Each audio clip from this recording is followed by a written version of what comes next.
Okay, so we should be live now. Can someone just double check that for me?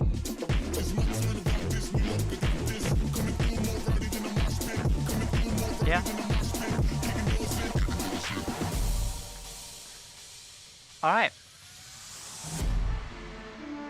Unknown, Chris, Joe, Laine, Ollo, Fernando, Sean, Jeremy, after some names.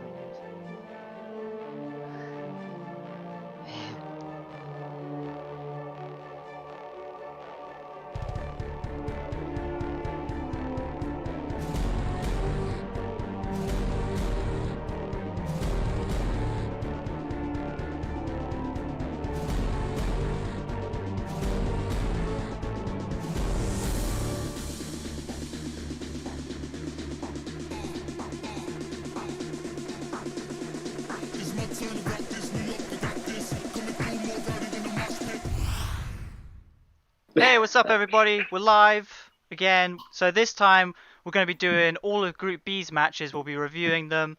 And we're also joined with the founders of World Chase Tag, Christian and Damien, up top right. Hey. See them all there. And we've also got from Unknown, we've got Chris, Piccirello, the captain. We've also got Joe, Rizzo, who's just here.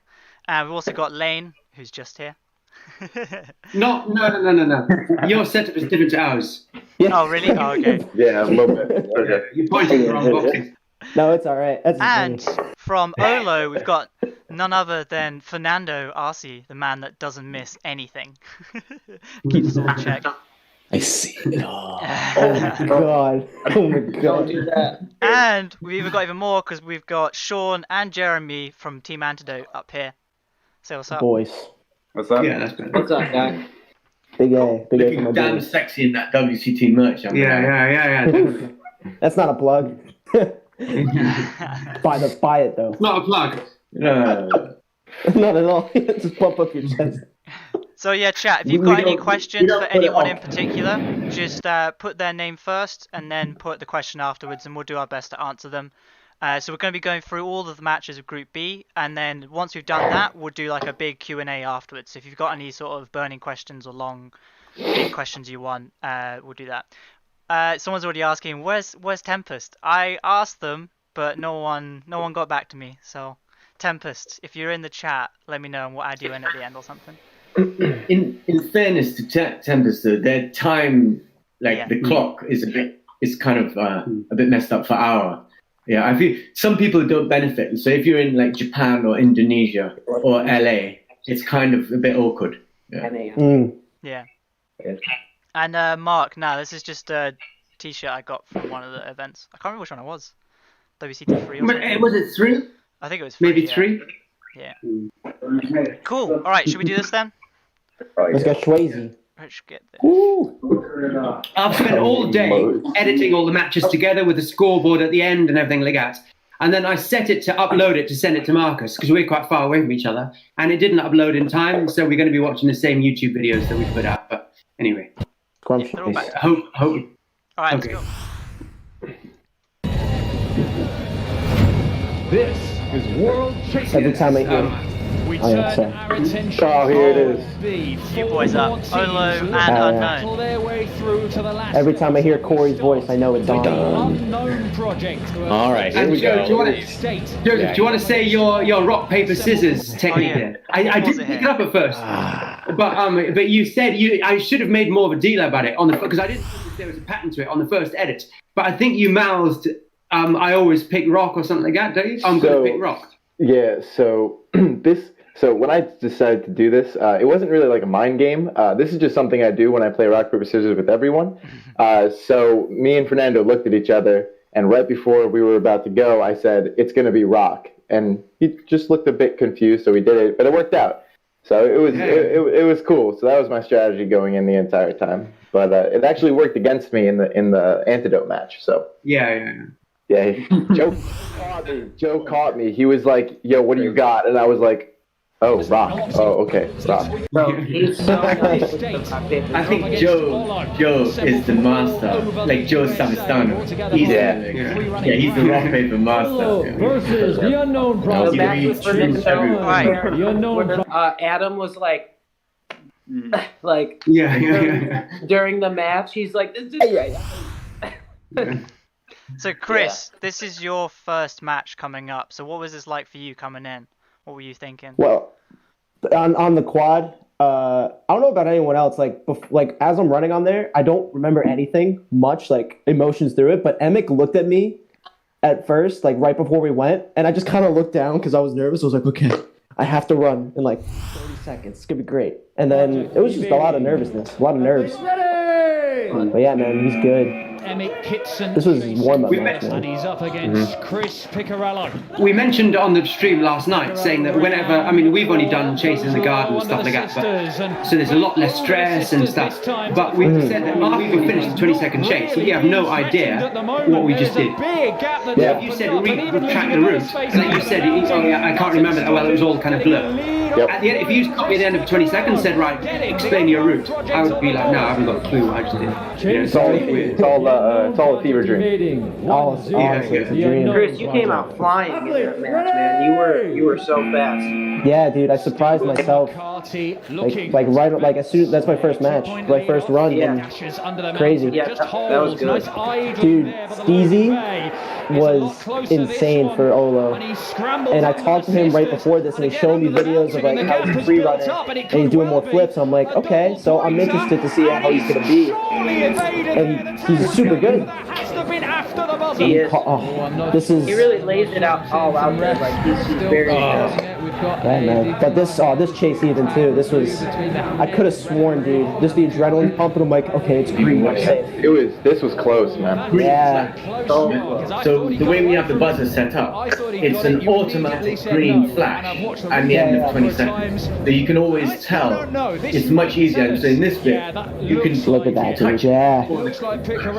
then Like 0.1, man. Such a good tag. Let's see what the referee says. And chat, I'll quickly drop the Official volume. tag, look at this. But obviously the advantage is I mean, yeah, it was a good on the tag, man. players But there like, you ran him having down covered 19 fully. seconds. Dude, that's so key. Yeah, man. It's I think you can't be mad at if you get into double digits, you can't be mad at yourself for getting tagged. That just means like Agree. A, you tired that athlete out a little bit, as well as like you send that good time for yourself, and it's kind of like okay, I hit that 19, we're in there. Yeah. And that's a big thing, tiring them out.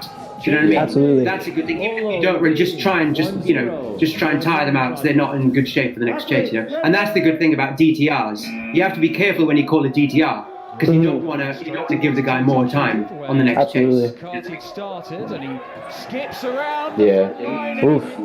Just fell and dove diagonally into him. That was a good chase. we had a discussion yesterday about where people were getting caught, and I think when you're on the front line, this is something that you have to be very, because it's a low EQ area, that you have to make sure that you know what you're doing on the front line. You can't be indecisive or double Stephen double back. You just can't do that there. You just have to go pick a, run past. 1-0, the unknown project. Good But tag, Fernando. Yeah. sometimes Got you back for the the rock, paper, double scissors. back on the front line does work. Unknown Yeah. project. And I think it might not work in this chase. All the way No, around. it doesn't. He gets a bit No. late and turns it around. Yeah, Fernando, you But actually I almost think got what- the Duke on that lazy boy really well. It's like he almost just came out just slightly too wide, and then Mm-hmm. I don't know, maybe just had Should've just gone too over much sisters speed anyway. or something. What about But Project. But check out this chase, Bertie. because I think Jesse makes it work And he gets a bit in the ahead, next one. turns back. It's like just too wide. Fernando Arce. And I Fernando, feel like that that's was such sick. a hard obstacle to use, that one. Yeah, Fernando, you ran perfectly on the edge too, like the slanted part of the quad. That was cool. I didn't realize that. Yeah, get that bank around. Yeah, gotta control that speed, otherwise I can't like change directions too fast, so I got to make that wide. I hear you. Dude, Jesse really surprised me out here, man. Yeah, like you want to talk about someone. Double back. On the front line, yeah. You want to talk about someone smooth on this course? Out of our entire team, Jesse like handled it the best. He was just flowing the entire time. He looks so confident, like everybody's going. In a straight line, who is the fastest in your team? Getting tighter and tighter, going. I don't know. I think we tested it out one night, like who was the fastest, and everyone raced. I don't know if I did. I think it was. Look at that celebration. Chase 7. Yeah. I would have said Joe or maybe Jake. Realistically, Yeah, maybe because I'm the tallest. Like I had way more like length to push more. But I mean, I think Chris was pretty freaking fast, man. 100%. If I had to bet on it, I would bet that Chris. I bet. On all, yeah, maybe on 2 feet, but on all fours, Jesse is supreme. He studied animals, crawling around. I don't understand it. Studied it. It's crazy, dude. So Seth's saying about the front line, almost every person who cut toward the ridge from the front line got tagged. Jesse just got caught up there, man. It's crazy. Yeah. Yeah, that's a weird one. Coming in, it's a weird one. You either have to go over, commit to going over, because there's that bar that kind of cuts it off. It's a really weird from under the mountain to go into the center of the quad. It comes not up very very good. quick. It surprises when you go under, like how fast you have to try to get up in vertical. Yeah. I was worried because I thought that was going to be too high. So every time I went back there, I just pushed as hard as I could to cap pass over. Like I didn't even want to deal with it. The penguins. I don't know if people can hear, but listen to Fernando now. I somehow went under that corner in one of my chases. Listen to Fernando. Look, can you hear? Yeah, you say ref. Judges. Yeah, judges. Yeah. Just missed them. Damn. No The way. penguin slide at the end. Luke. Dive under. Oh my god. Beautiful. This scene, this looks so professional right here. I just have to say, guys, like that picture with the reps and everything in the back, that's so awesome. Dude, Luke is a beast, man. He's an interesting one, right? Because he has a Cirque du Soleil kind of circus background. Yeah. I remember seeing. 20 seconds. I can't remember that detail. That was whether it took place or not. Because wasn't it really close? Cirque du Soleil. It was, yeah. And he, So much for like no hugging. That was not happening. Yeah. Yeah. Sorry, guys. It should love for the homies. We had to love it out. Some matches, though. Some matches. Right through, dude. We were talking about that last night. Some teams didn't hug much. Some teams hugged every time. So it seemed to be on a match-by-match basis. Yeah. Yeah, COVID kind of. those bars that we put in on the tilted cube were designed to stop people from being able to get that tag that who's that? Was that Laine you, did. Yeah. And Laine, not only, but of all the teams, I think the Unknown Project were able to like utilize that the best. And there's one bit where, and someone pointed this out, but on one of the comments, but they said exactly the same thing that I was thinking, like, how did you manage to get through that? Yeah, that was a weird and one. I had to watch it quite a few times. I can't remember which match it is now. Maybe we'll talk about it when it happens. Well, one Laine just completely blows right through it. It stood up. Like that time, like he kind of just slowly went by. There was one match where Laine literally committed fully and just went through the hole. It's disgusting. Like That gap is in. tiny. That's the thing. That gap is Yeah. now so tiny. small. I'm a tiny one. Tiny and Laine's Italian. not a small guy, right? Well, how tall are you? I'm like 5'6". He's smallest on the team, I think. Yeah. What? Yeah. Yeah, 5'6". It's the beard. It's the beard now that makes him seem taller. He's stocky. He's like a fridge. You know what I mean? You don't expect him to be that A small. fridge. Oh my god. Jesus. Blushing style. A mini fridge, right? Mini fridge. Yeah, come on, let's go. Yeah, let's go. While So we you were, guys are while, you guys are 2-1 up, so you feeling pretty comfortable at this point. The unknown How the project. unknown guys? How you feeling? On this? 2-1. The unknown I mean, either Yeah, way. we were. Oh, sorry, Joe. After you. No, So during this, No, it's the next one. during this first match, we kind of had like a set rotation kind of going in. We weren't really pairing anyone up just yet.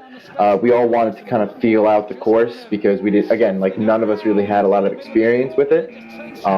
So we decided that if we were going to evade first, we'd send Chris in, and then if we were chasing first, we would send me in, and then the kind of set rotation after that, depending on the rock, paper, scissors. So we were just kind of feeling out the course a little bit. So I like that beginning. I think that was a great start for This is it. This is it. Yeah. Chad, get ready because this is savage. It's so brutal. I'm cringing already. Miss. Boom. Ooh. Not fun. Not fun. He grew another rib from that, man. Oh yeah. So this is actually similar to Omar's bail. Like just completely misses the platform. Like foot gone. Nothing to stand on. Well, that's like how I fell in warm-ups too. Like, what you're just looking forward and you're not respecting your environment, you know, and your foot just slips and you're done. It happens so fast. That's one thing that I don't think many people know. But Jeremy, on the day before, well, do you want to say what happened? Because I don't think many people know that. What happened to you the day before? I mean, I was running away from Joe, and I was going up the mountain for the second time. And what happened is he went to cut my angle, so I just tried to slow my steps down, which basically made me short the step on the cube, and my foot kind of slipped off the side, and I just ran my shin right down the on the mountain there. It opened right. It didn't even hurt, but it opened right up, you know, and it just happened so fast. It looked worse than it was. Yeah. But you had to go to. I heard a story of you had to go to hospital. I think you got like 5 stitches, and I saw you in the hotel. And I was 5. They only gave me 3. The dude was not very good, but yeah, I was worried because I was like, we had interviews in like 2 hours, and someone was like, should we, you should go to the hospital, and I'm like, I got an interview to do, and they were like, I don't know if you're gonna be able to do it, and I was like, no, you don't understand. We're gonna move our interview to now, and then I'm going. I got training to do. So we got the interview moved ahead, and then I was doing all the like highlights and everything was just with like an open shin. It was fun. And I remember seeing you in the hotel lobby and saying, "Oh shit, I heard about your shin. Are you going to be okay to play tomorrow?" And immediately you started to do tuck jumps, these big tuck jumps. And it was just like, "No, I'm fucking playing. That's it." That was a statement of like, "No, I'm freaking playing." And you were like, "Stop!" I was like, "All right, I'm stopping." I had to prove it. So. Yeah. You proved it. I think anybody in here, I know for a fact everybody in here would have done the exact same thing. I mean, like to make it that far, like I'd literally have to be broken to not run, Yeah, absolutely. That's crazy. I don't know how many people actually saw the cut, but when you did it, I was standing. I came over, and you lifted up your trouser leg, and I still got that image burned into my brain. Yeah, it was a pretty cut, man. It was. Fernando, so Bailey's just hurt himself. Like, what's going on with the team now? Our whole team vibe was just like, oh no. Our guy with endurance is just like, he just ribbed himself. And then when he came over and showed us, and we're just like, I don't think he's gonna be able to compete. We don't know. So we just gotta hope for the best and keep our guys moving. How was he? So he didn't play for the rest of this. He didn't play for the rest of the group, but he did play the next day, right? I don't want to give away a spoiler or anything like that, but that's an alright question. Yeah. The next day, right? Yeah. So during that was his only two runs on that day. Yeah. And he was just out. Yeah. He couldn't move around too much. He was feeling really sore, and then the next day he was just like, he was doing some short sprints, and he was like, he's feeling all right, feeling good. He's like, I can go today. He's like, I'm feeling good. Let's do this. I'm like, you can't just come here just to compete for 1 or 2 matches. Can't do it, or 1 chases. Yeah. Can't do that. Yeah. And that's gotta be so hard. The rib injury, like what happens when you start breathing hard? Yeah, exactly. Yeah. This is endurance right there. So it's a critical spot right there. I just want to say, Chris, this dive is great. Yeah. Great. I was thinking the same thing. I'm glad you went back. Yeah, right. I was like, my arm. I love the way you walk away too. play it one more time. I was like, I need him. I need Emic. I need to touch Emic. One thing our team was actually talking about during practice and stuff, we were all kind of scared to jump through the holes during practice because I guess we weren't going as hard during practice. But once we got out on that quad, all the fear just kind of left. Like it was just blank slate. You got to get them any way possible. So it was interesting. Yeah, man. Because I'm a big dude, and I was very scared to jump through those holes, even if some of them were big.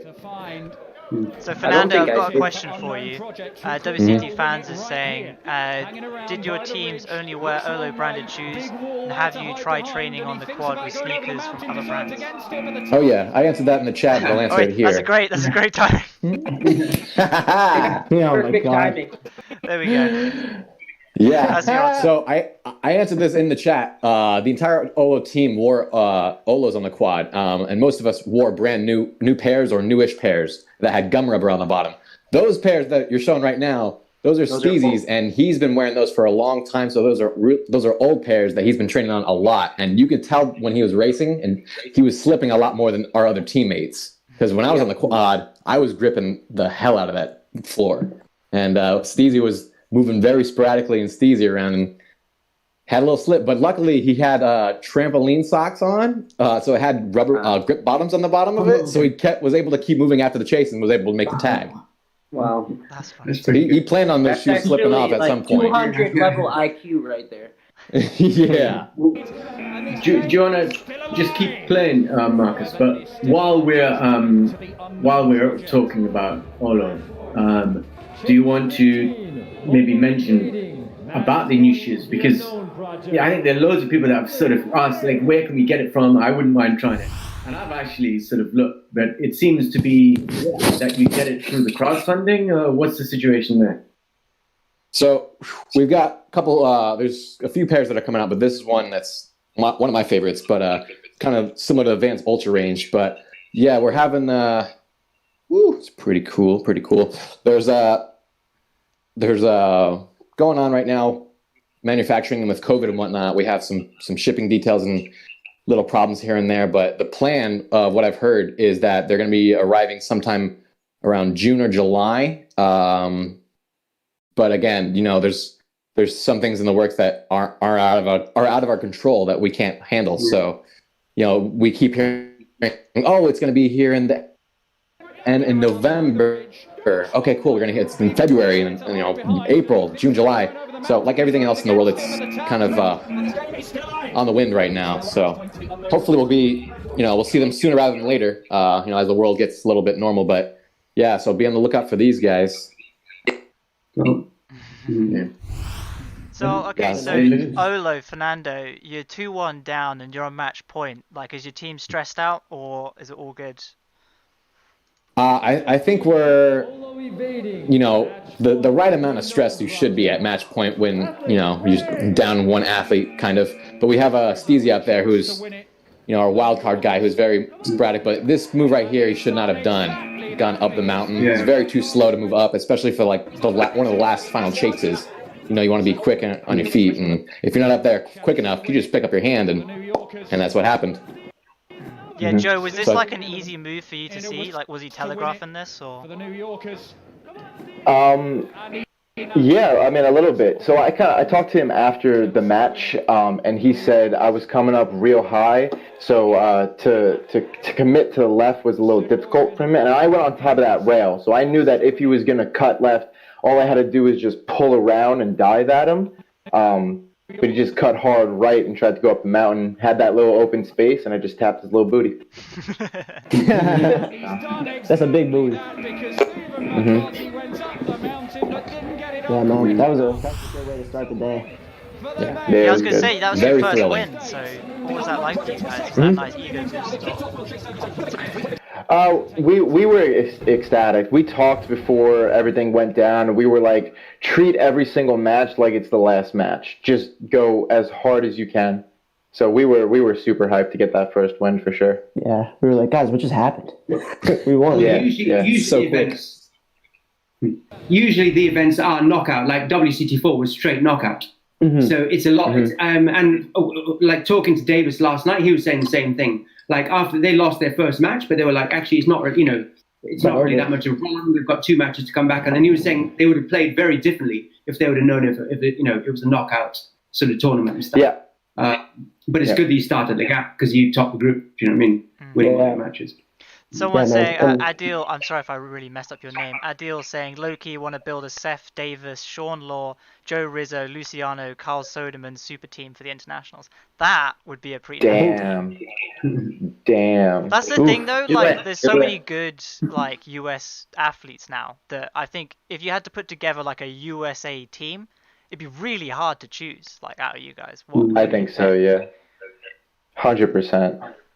Absolutely. And as well, some people like have different assets. Some people are fast, and then you get people like Mark Bowles who don't seem that fast, but they seem to just have an awareness of what the other person is going to do. Oh my God, so deceiving, man! I swear, I'm going to tell you right now. I lost my voice cheering for that dude. Like our whole team. It's insane what his 100%. IQ on the quad was barred down the best I've seen. I mean, Kyle had amazing endurance, but Mark's like. He just knew, like, he was a step ahead, man. Yeah, he was so comfortable for... It was crazy. Yeah, and so you guys will see Mark Bowles in the next, Group D. You'll see him in Group D for APK Grey. That's a good team coming up, I'm not going to lie. Yeah, I had so much fun cheering for him. Natural on the quad. All right, so we got the next match coming up. This is Antidote and Tempest coming up. So first chance to have a look at the I don't know about everyone else, but like hearing that Tempest was going to be in this and being in the same group as them was like interesting. It was a little nerve-wracking. You were like, oh damn, like Tempest is here. Like this is going to be interesting. Super. Yeah, I'd love to comment on that. So I've been going to the Tempest gyms for years now. Every time I'm out in Cali, I try to get in, and I just always loved watching their videos, what they were doing with the sport. So mad Tempest gear. I used their lace-up shoes and stuff. And then when I found out that we were running against them, I was at the hotel. I was like, oh no, because it's just intimidating. It's a big name, But then once you make it on the quad, like you said, you forget. You don't even remember who's running. Unless Eric is running behind you, then it's like a terrain. You'll never forget. It's a nightmare come true. They were our last match, so we called it the boss battle. Oh yeah, true. That's dope. Was that Vinny? Yeah. Immediately. It gave us huge confidence, though. Like going against them first, and then realizing like they're just people too. I think I wouldn't have had it any other way. They're only human. And you gotta remember too, it's everyone's like first experience as U.S. athletes on this quad. So everyone's kind of like at an equal playing field, even though you have like stronger or weaker athletes in just parkour in general.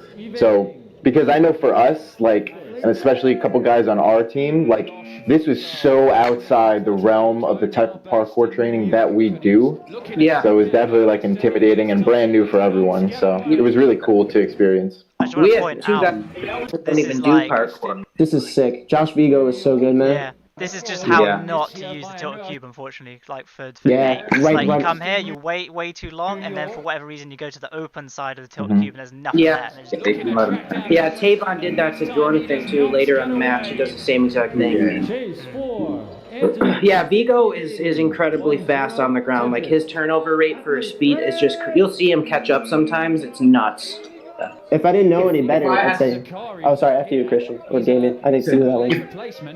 If I had to bet the same question, like, who is the fastest in a straight line in Antidote, I'd put all my money on Josh. Vigo.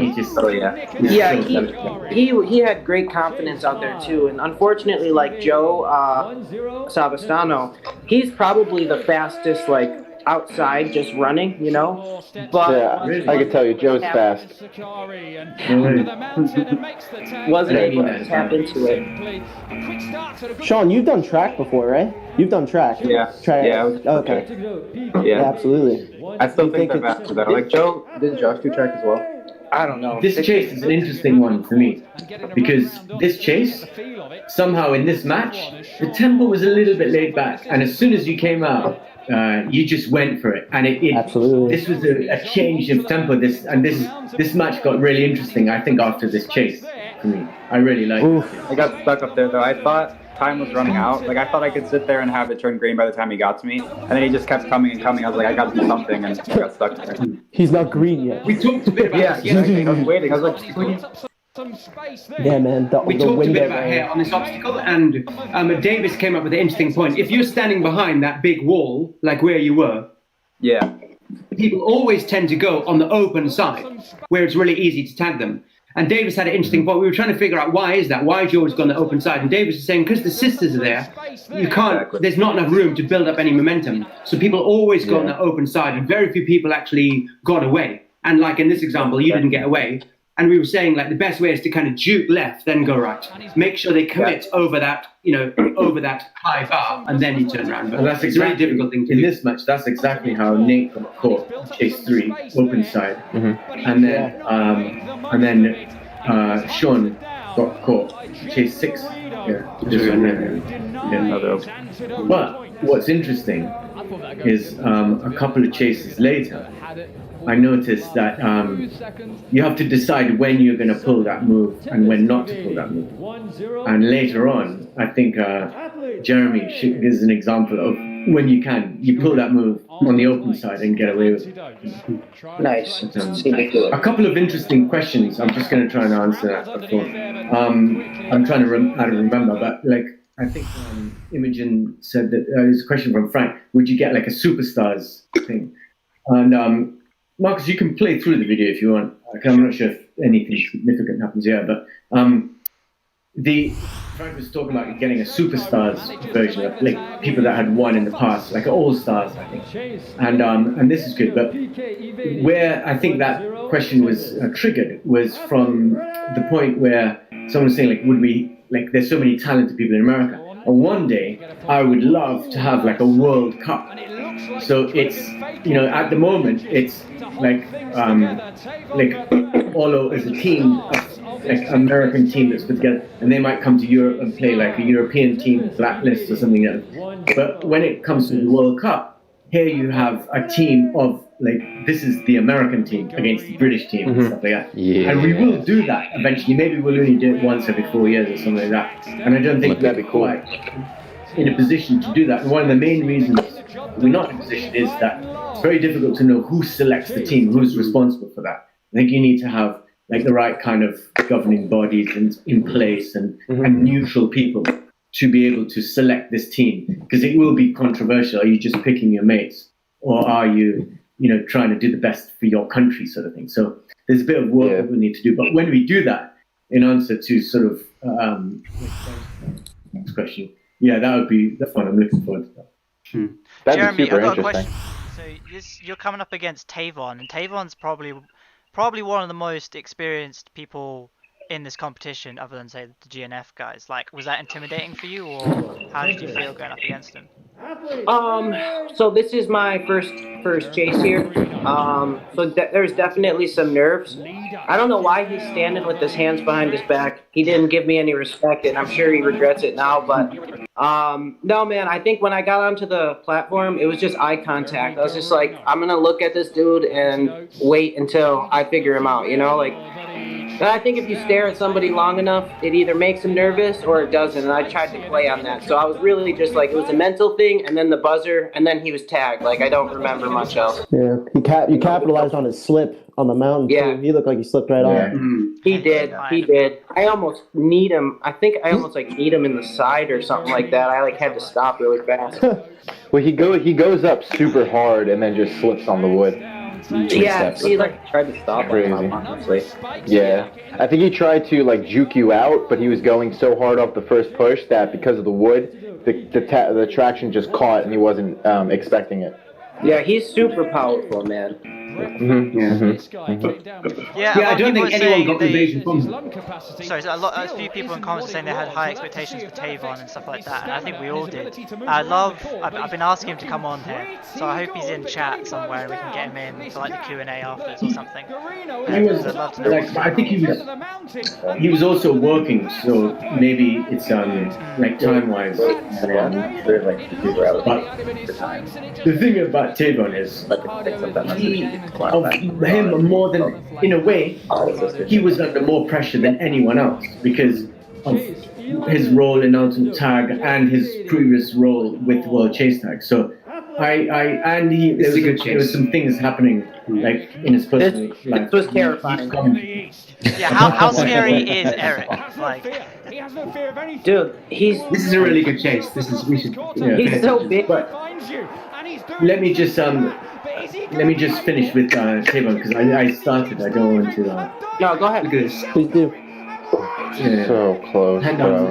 We should review that chase again, Marcus. Pause that because we should look at that again. Yeah. That's a good one. okay, I'll cut to Bruce, if you want to finish off, go for it.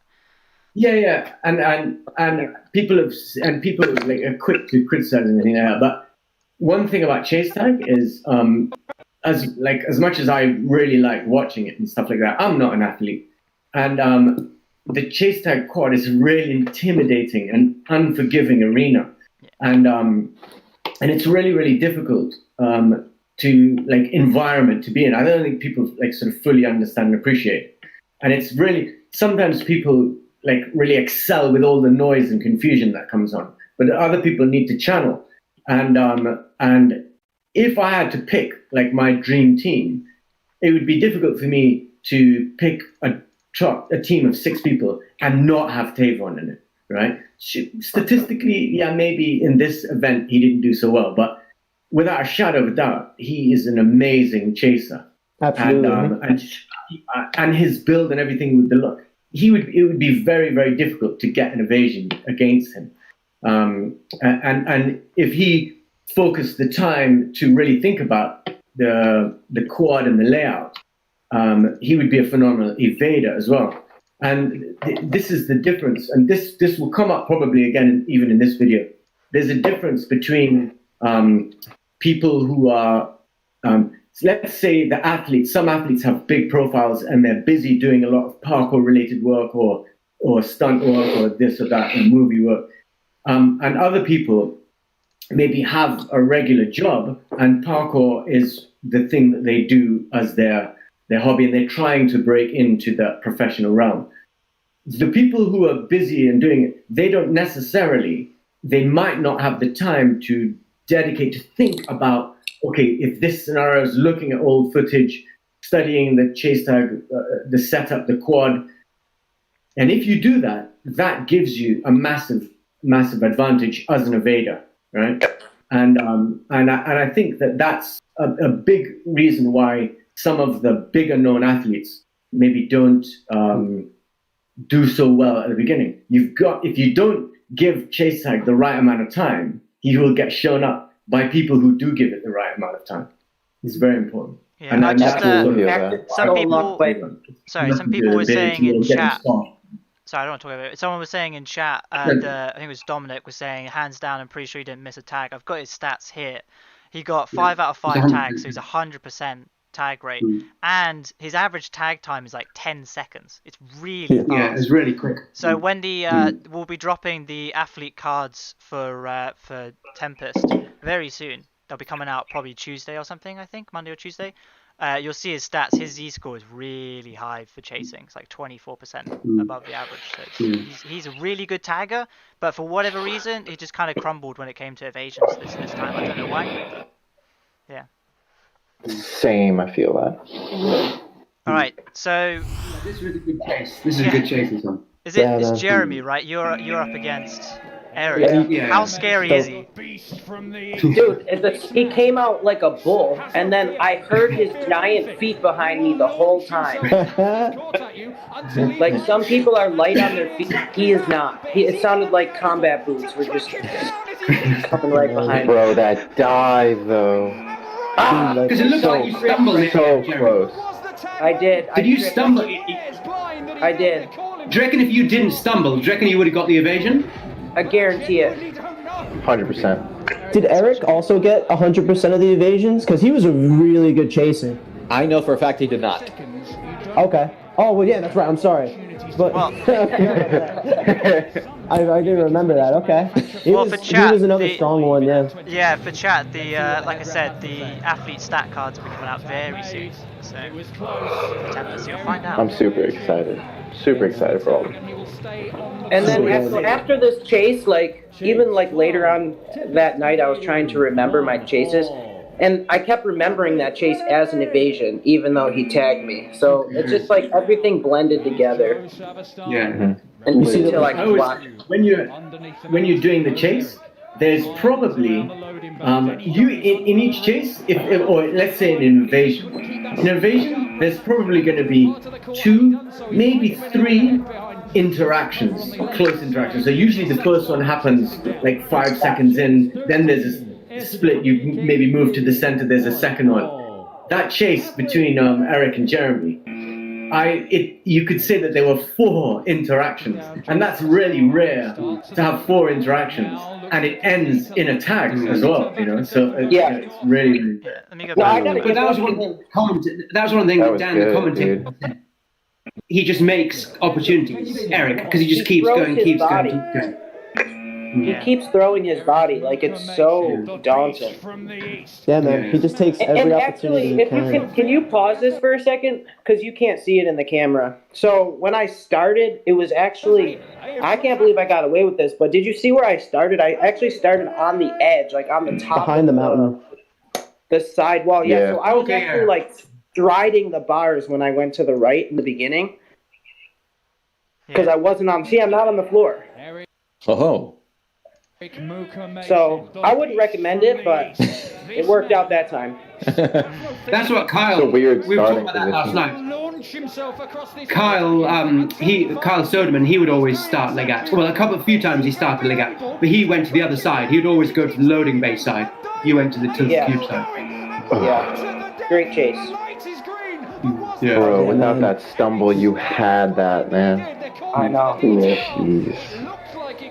I did that too. Like I committed to some stuff and just slipped. It's so weird. Frank Medji's got a question. He was saying, "Are you allowed to compete in a team of 1?" Frank, you're trying to do it all yourself. You can, Frank. More power to you, man. More power to you. If you got the stamina, go for it. I just ran a kids camp this week, and I showed the kids all these videos, and they all said the same thing. Coach Jeremy, why don't you do all the chases? I said, you guys are nuts. 16 straight rounds of just that. I feel like the only person that could do that would be Carl Soderman. Like, he's the only one who would have that much stamina. Yeah. Crazy. Yeah. I'm going to try and answer a couple of questions, because someone asked, do you guys hang out with each other, like socially? Yeah? And I'll let them answer that. But I would say this about Frank. Afterwards, when everyone was hanging out socially after this event, everyone was showing battle scars and everything like that. Oh, I think we might have just lost him. No! I'll finish it. Frank was massaging everyone who was sore, and like Frank he does that. And we love that boy. And his knees, there was nothing on his knees. They were totally and utterly intact. And he had shorts. Frank's got different. He had like shorts alien on. skin or something. Well, he's like an armadillo, man. Yeah, man. Frank is also another legend on the quad. He really there's is. a round where he dives so good, man. tilted cube, and he goes like he dive kongs through it, and I was like, oh my god. This is a new thing. Yeah, so Yeah, man. Sean, going up against someone like Nate, is that also kind of intimidating? Because he's like a huge name, obviously, in parkour, so. Yeah, no, it definitely was. It's mainly before you start chasing. Once you start running, though, you really forget about it. But before, like just walking up to the plate and everything, I was so nervous, especially just going against him. That tag you got on him was sick, though. Right as he dove through the bars, that little tap on the shoe or ankle or something, so good. Yeah. I didn't expect him to be going in there, so I was like, okay. If he kept going, I feel like he could have had me for at least a while. Oh, look, I just want to point this out, Sean, you're probably the first person to actually use the lazy boy, like how we were saying. So you come down here, assisters. Yeah, I learned from the first one, I did it wrong the first time. And go onto the sisters instead of going around the front line. Oh, that's what you call the lazy boys going under? The lazy boy is this guy over here, the front. The obstacle. Yeah. Oh, I understand. Yeah, you find Pause interesting. Oh, I get it. Okay. Yeah, but it's like I'm we were still saying catching up. before that if you most people go Duke left and then go right across the front line, but that leaves you way exposed because this is completely open. You get tagged. But Sean's like the first person I think to do it. Duke right and then go this way into assistance, and that at least keeps this bar in the way, so it's like harder for. Under the sisters, round to the tilted Yeah. she keeps on going roll. Well, yeah, and Sean and I too, we talked a lot about like using the bars to gain momentum around those corners and stuff, you know. Okay. And What was it then? it's, I just love this. Come on. Yeah, the little. Yeah. Come on. I was trying to get him to go through the middle, so I knew I'd be able to go sides. I wanted him to go, yeah. I mean, It's a good win. So good, Sean. From So the- good. thank you. From the previous events that we've done with the European teams, there's a team called Eugen, which I'm sure you guys know. I'm not sure, Yeah. like some of you watching know. And there's a guy on Eugen called Haroon, and Haroon, he's got a point that he always points where Yeah, you that's go, right. or where he's not going to go, Yeah. and he baits people in. Come on. And it was interesting to see this. Yeah, let's go. Like, come on. Come to me. So for you guys, But and as well, guys, sorry, Damien, go on. yeah, I was just going to say we play in the Garden, and I don't know. Some people might know him, but Orlando DeVoe, in fact, he's in a young team and he's a good athlete. He sort of started chase tag with us way back when, and when we chase against him, he just can do whatever he wants, and I get so freaking annoyed when I just see him jogging around the place. So I can only imagine how fucking annoying it must be when someone's telling you to come on, especially when you're just really close and going round around the obstacle. Lando, or we call it Benny Hill when you just go round around the obstacle. We used to play in the Garden loads during lockdown, and Lando used to Benny Hill me, and it was so annoying. For about a month, I didn't even tell him that it was annoying because I know he would do it more. It used to piss me off so much. I just didn't tell him because he'll just do it more and more and more. But it used to piss me off so much. So I can imagine if you're jeering someone out and calling them out, you must just be like, "No, fuck you." Do you know what I mean? It must be really, really annoying. Do you know what I mean? So, yeah. You'll see in the Tempest chase with us, Vinny actually on the TV came up on the TV. He says "Ide Suda" to Eric. It's like come here or something like that. I'm not too sure what it is, but it's just like come here. He just yells it at him. I'm like, oh my god. So good. Eric, no, I wouldn't do that to Eric, but Eric loved it. He was like, "Did you say that?" And then they became boys after that. I was so surprised. Yeah. dude, the thing with Eric too. So as I'm walking around, like I'm saying what's up to all the teams, you know, and we're kind of like hanging out, good luck, stuff like this. I go to the Tempest table and I'm like, hey guys, I'm a big fan, good luck later, this, that, and the third. Eric's turned around watching the game. This is what he does. He goes, I will hunt you. like, that's it. That's all I got from him. And then I had to chase against him. I'm like, this guy is going to kill me. Yeah. If you'd have done that to me, I would have sent him a letter of apology. I'm so sorry, Eric. It was out of order for me to do it. I apologize, please. Do you know what I mean? Yeah. So then after the chase, he was. I would never have gone and talked to him. What are you doing at dinner? It's interrupting his dinner. Are you crazy? Do you know what I mean? The bear needs to eat. I'm lucky he didn't eat me. Yeah. And so God. Antidote, like you guys just won against Tempest.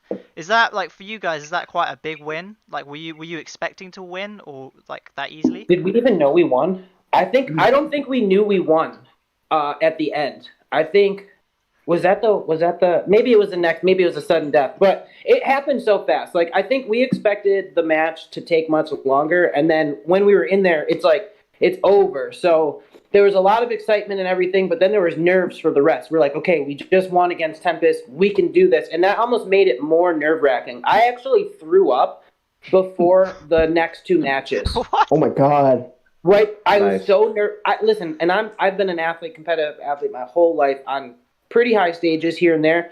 Like Ninja Warrior, Tarzan.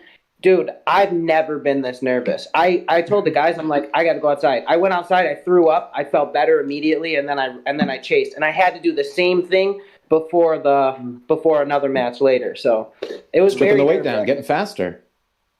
Yeah, I think so. It's true. Hey, man, Jeremy. better out than in. Someone's just dropped. Jeremy, it was your match with Tempest.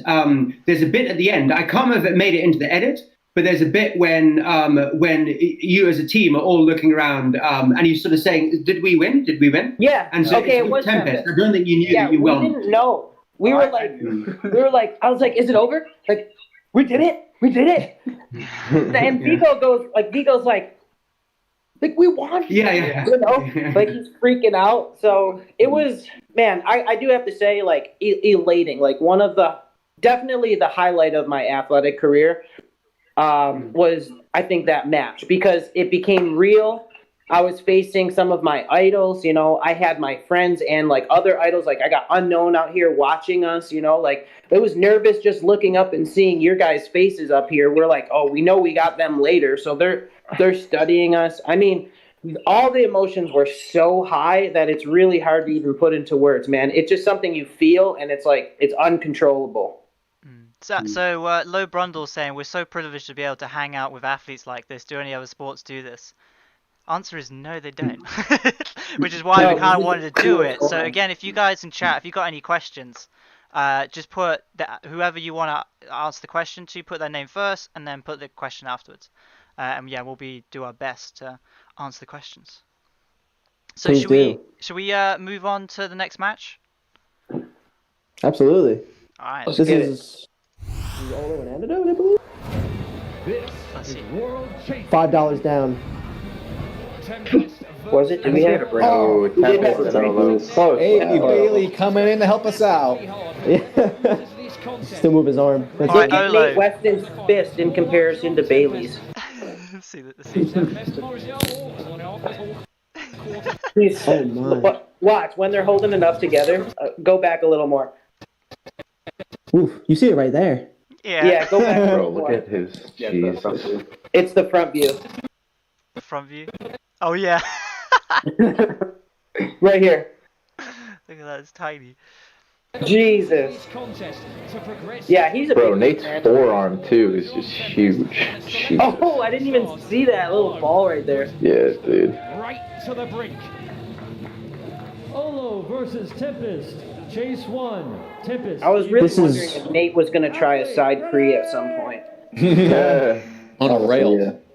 I don't So, know. Fernando, what was your strategy coming into this match then? Like, did you guys have one for this one? Yeah, we had like plans out for who was going against which athlete, because Tempest has a lot of like taller athletes and some short athletes, so we kind of like base it around of kind love of that. differential heights and small guys versus tall guys versus small guys, and Dude, woo, that tag. this was a Dive, sick dude. tag. This match, What a dive. yeah, this match was nuts, man. Like, I can't believe that he didn't bust his knee right before that. And then he came out with that epic dive. Yeah. Dude, mental. Emick, after the first match, Emick was a really good chaser for Ollo. He was so sick. I've just lost Christian Damien. R.I.P. Uh-oh. Damn. So what- Like- Alright. So, after your first matches, right, with Tempest, because obviously Tempest was probably the biggest name in this, was it like a lot less intimidating after that? Did it just drop for you, or was it still like nervous going against Tempest? This is our second match, so I mean, once after Tempest, you know, we still wanted to keep going, but I mean, as long we got that, well, you know, let this match play out. Yeah, But we'll just have to keep chatting for a second, because I've got to wait for Christian Damien to come back in. I just want to see if they're going to come back in. I see them appearing down here. But yeah, definitely they were like the talk of the town, you know, Tempest boys being, you know, high stacked athletes. But we weren't going to let that intimidation bring us down. We just got to keep on keeping on. And yeah, it was a really fun time and really, really good match. Boss battle, baby. I think everyone was feeling it, you know? Gotta come represent against Tempest. Yeah, man. And then I felt so much better. Like, just knowing that we could after, it's silly because you don't really think of yourself like as being intimidated like that and stuff until you're right there. And then you're like, man, Then I you're in really it. want to do well. Yeah. Christian, is that grey box? Is that one of you guys, or is that someone else? Might have to I think look that's them up. Christopher. Let me just. No, it's them. Oh, it's Chris Piccirello. We should be. Yeah, you should be all good. Let me just I can see it. I can shift it around real quick. No, not Chris. I can see. Yeah. That's going to cause a nightmare for Marcus. Oh now. yeah. Now I gotta redo everything. Sorry about Yeah, that. talk amongst yourselves for like 5 minutes, and I'll just quickly do All it. right, cool. Laine. Yes, sir. Frank is calling you out in the chat, guys want bro. to see the gym while we're SPL's not on the mission. Where is it? Oh my SPL, baby. God! Stop. Submit it, bro. I know. I got some of it. I was looking to do it before, but I got caught up with some things this morning. I was trying to get ready. Hey, Dom hopped on it. He's like, "Yo, Laine, what the fuck? We're waiting." Oh my we're God! back. Stop. Okay, let me just. It's not that good anyway, but I'll post.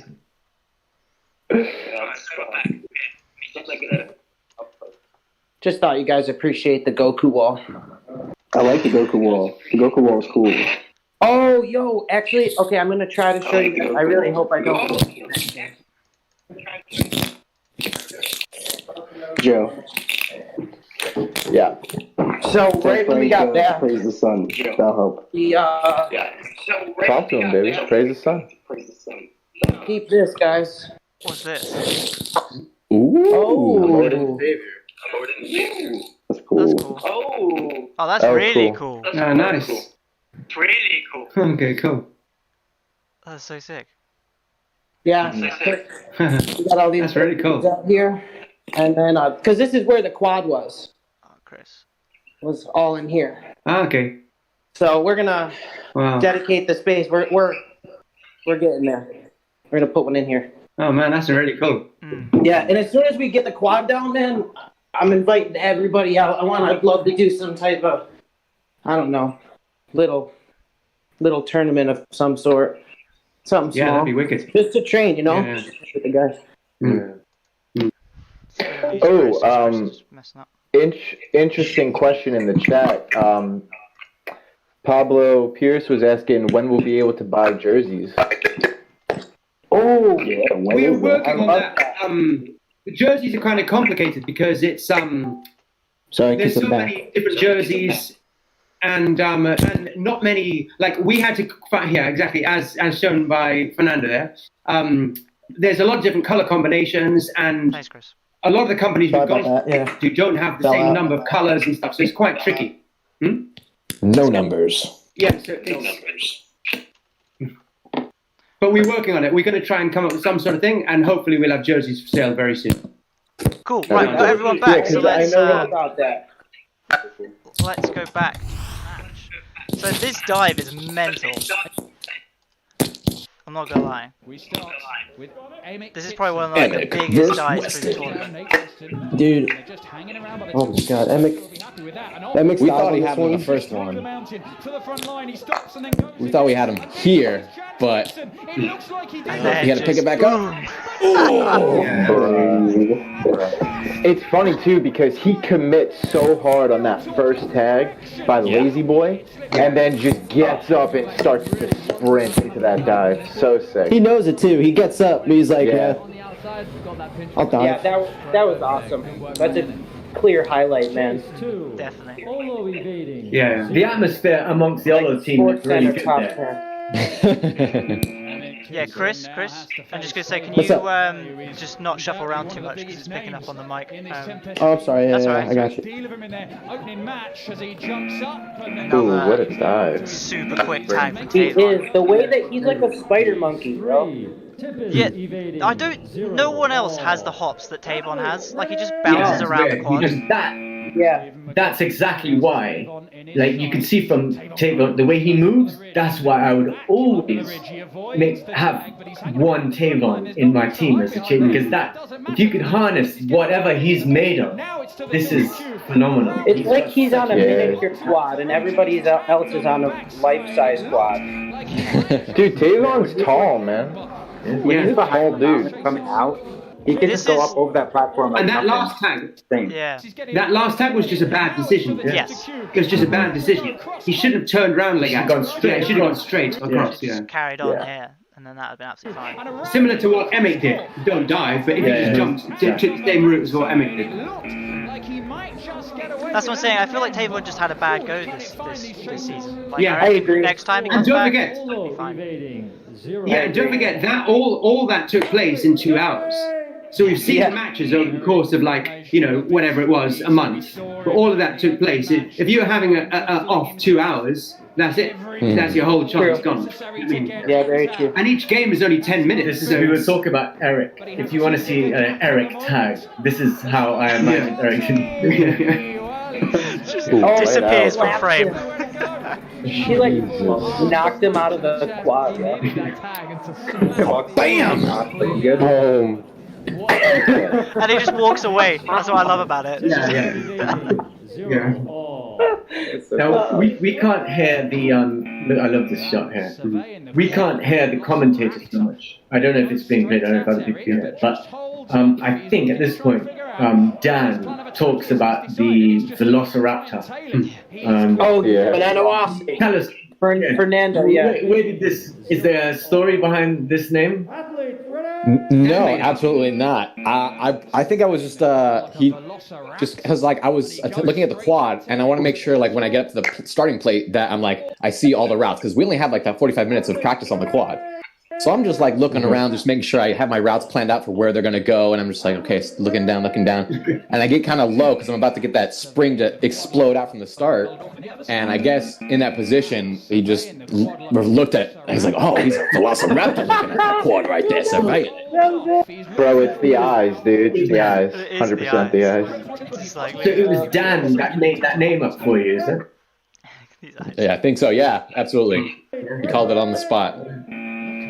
Surveying the quad like a velociraptor. I love it. Eric, but just holds off. He's looking to try. Is this a chase when you stand above Eric and flex? Yes. Yes, it is. Yeah, that's good. I like that. Yeah. I wish we had a better angle of that. We didn't have a very good angle. Oh, good cut off, dude. Oh, wow. Good cut. Yeah, he's such a force to be reckoned with. I'm like, I got you.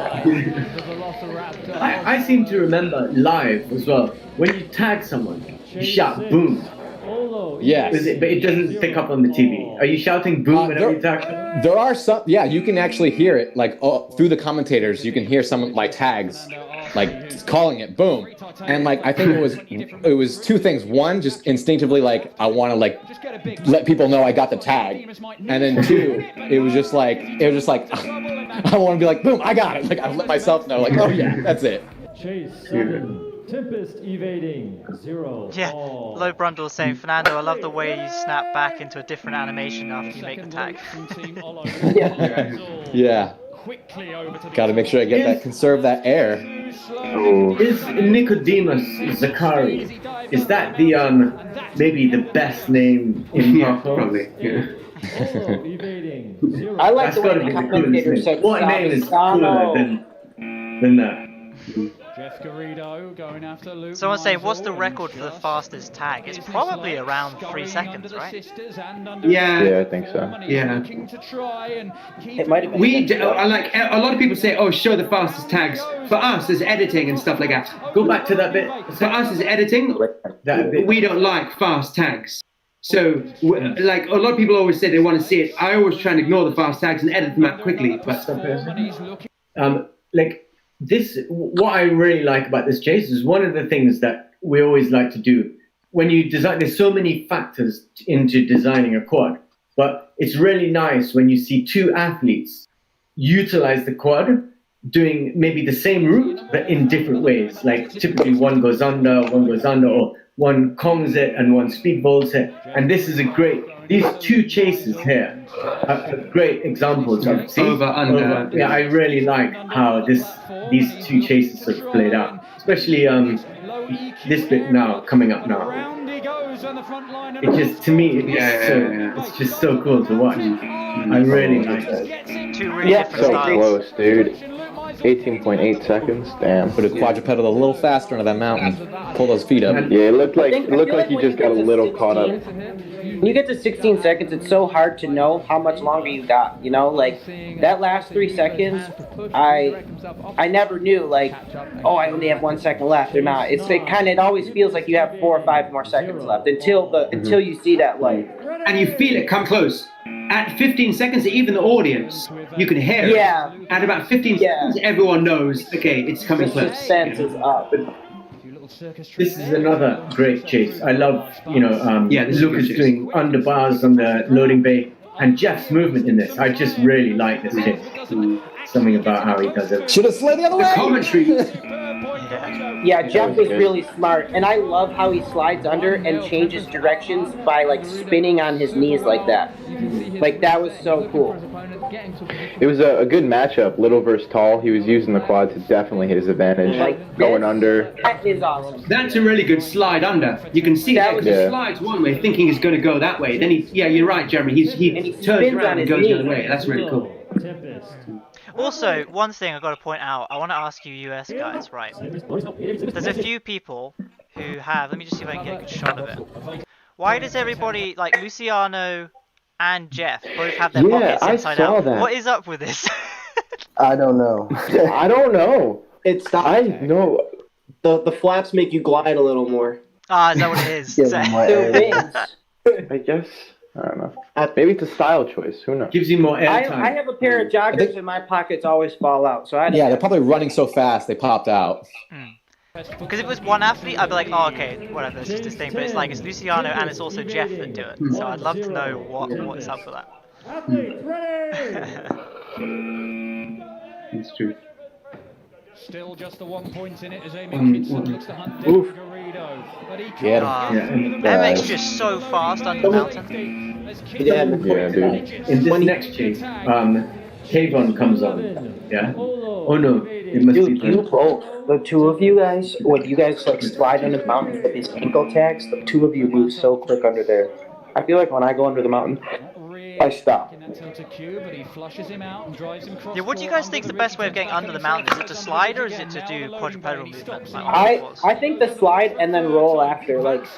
I mean, for me, I think it depends which way you're going. If you can actually get top speed, I don't think you're gonna be able to crawl really. So you have to slide. But if you're coming from the loading bay going that way, it's faster to crawl. But like you can then feel a little better if you're not fast. And I don't like the underbar. I think it depends on your body type too. Yeah, true. Because Laine could probably underbar that and get back to his feet much quicker than I could.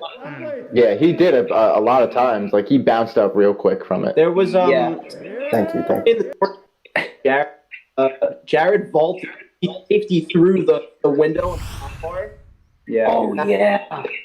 That was ridiculous. He did hit his head though. He was like bleeding out. Yeah. So Christian, Damien, you were going to say something? What's up? If you could do that, if you were able to speed vault that, right? It puts you at such an advantage. And there are a few people that can do it, and it's not you can't give the excuse, like Jared maybe is slightly smaller than other athletes. There's a guy in Switzerland called Christian Harmack, and I saw Christian fly through there. He was in the same team with Bart van der Linden, and Bart was going through there at full speed, right?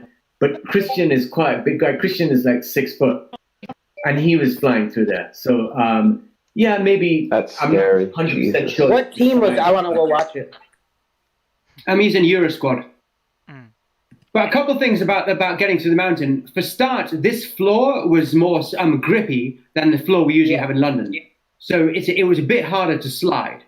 So that was one thing. Also, Josh, the person who crawls underneath it the quickest, not slides or anything like that, I reckon is Josh Vigo. There's a couple of times where he just, I think it was Rob Schill from Apex. He pointed out, I put out a chase the other day and Rob said, check out this quadruped. I never really looked at it in detail before, but he crawls underneath and then goes straight into like a dive tag. And the amount of space he covers from crawling and then diving straight into that corner is just mental. It's really, really great. We'll see it later on. I'll try and point it out. If you give him like a straight line to run, he's going to close with the distance on anybody. He did it to us in practice tag all the time. We have video where like the two athletes are moving and like they're this far apart, and this is Vigo. He's just like closing the distance so quick. But the way how he went into the crawl and then dived out of the crawl was just crazy. It really, really is ridiculous. The amount of space in literally one like gallop and then a dive, he covers, well, it's half the length of the quad essentially. So it's like 6 meters. It's just crazy. We'll see it later on, probably, if I can point it out. I'm going to butcher this name, but Nadish is saying, Fernando, you crazy man, but you're awesome too. Nihish. Alright, let's get back to the match then. Someone pointed out that this chase is identical to Chase 4. Yeah, and up until now, in Chase 4, Tavan gets the tag in that exact spot, and it's identical, move for move. Oh, it's identical. I'd love to see the side by side. Yeah. Ooh. Yeah, we'll have to get Dude, the man just picks up speed, dude. Yeah. Next level. Yeah. It was interesting point of observation here. When Tavon came out against Ollo, both times you put Stevens. Was this a tactical thing? Yeah, we definitely put our fastest man in whenever Tavon was out. I think Steezy has a very similar style to Tavon. He's just shorter. He's a little reckless, but really fast and aggressive, you know? Yeah, I feel he's more aggressive. Tavan kind of has more springiness, but Stevens more aggressive. We were talking about last night about juking on the mountain. That was one of the times when he just juked on the mountain. He went over, just doubled back, and then came straight back again. That's cool. And here's the thing, because of who Tempest are, when you get something like this, it means so much. Like, you can see it meant so much to them. It really did. I mean, like after our Tempest match, I didn't tell my fiance like any of the details, but she made me tell her the outcome of the Tempest match because she knew. She knew it was important to me. Chase 15, Ollo evading, match point, Ollo. Alright. I don't know if you can pause that, Marcus. Can you go back a bit? Yeah, sure. What do you need? There's a bit when Luke, I tried to get it in the edit, but I didn't want to take too long. But there's a bit when Luke is celebrating. If you go really slowly there, and then he's really going crazy, and then he catches Eric's eye, and suddenly just goes quiet. Look at Eric comes in, he catches his eye, the thing came in time. But it's quite a funny clip. He sees him walking in, and suddenly. Oh yeah, I see it. Oh my god! Glad you put that in. Menacing. Yeah, menacing, menacing, dude. Oh my god. And then suddenly he just sort of like, okay, let me just. No, I feel your pain, Luke. Yeah, me too. Shit, I'm not mocking in any way. Do you know what I mean? But dude, he's a big, scary man. He's the scariest guy in hardcore. There's no question. A question for Fernando about Luke. The day before the event, the night before the event, Luke came out. I can't remember if Luke and someone else. Maybe it was yourself. I can't remember. But Luke he said, "Look, I rolled my ankle. I want to pull out. Can someone else take my place who is in Atlanta?" And of course, we couldn't do it because you have to COVID test and wait and all this sort of stuff. And then hotel room and everything like that.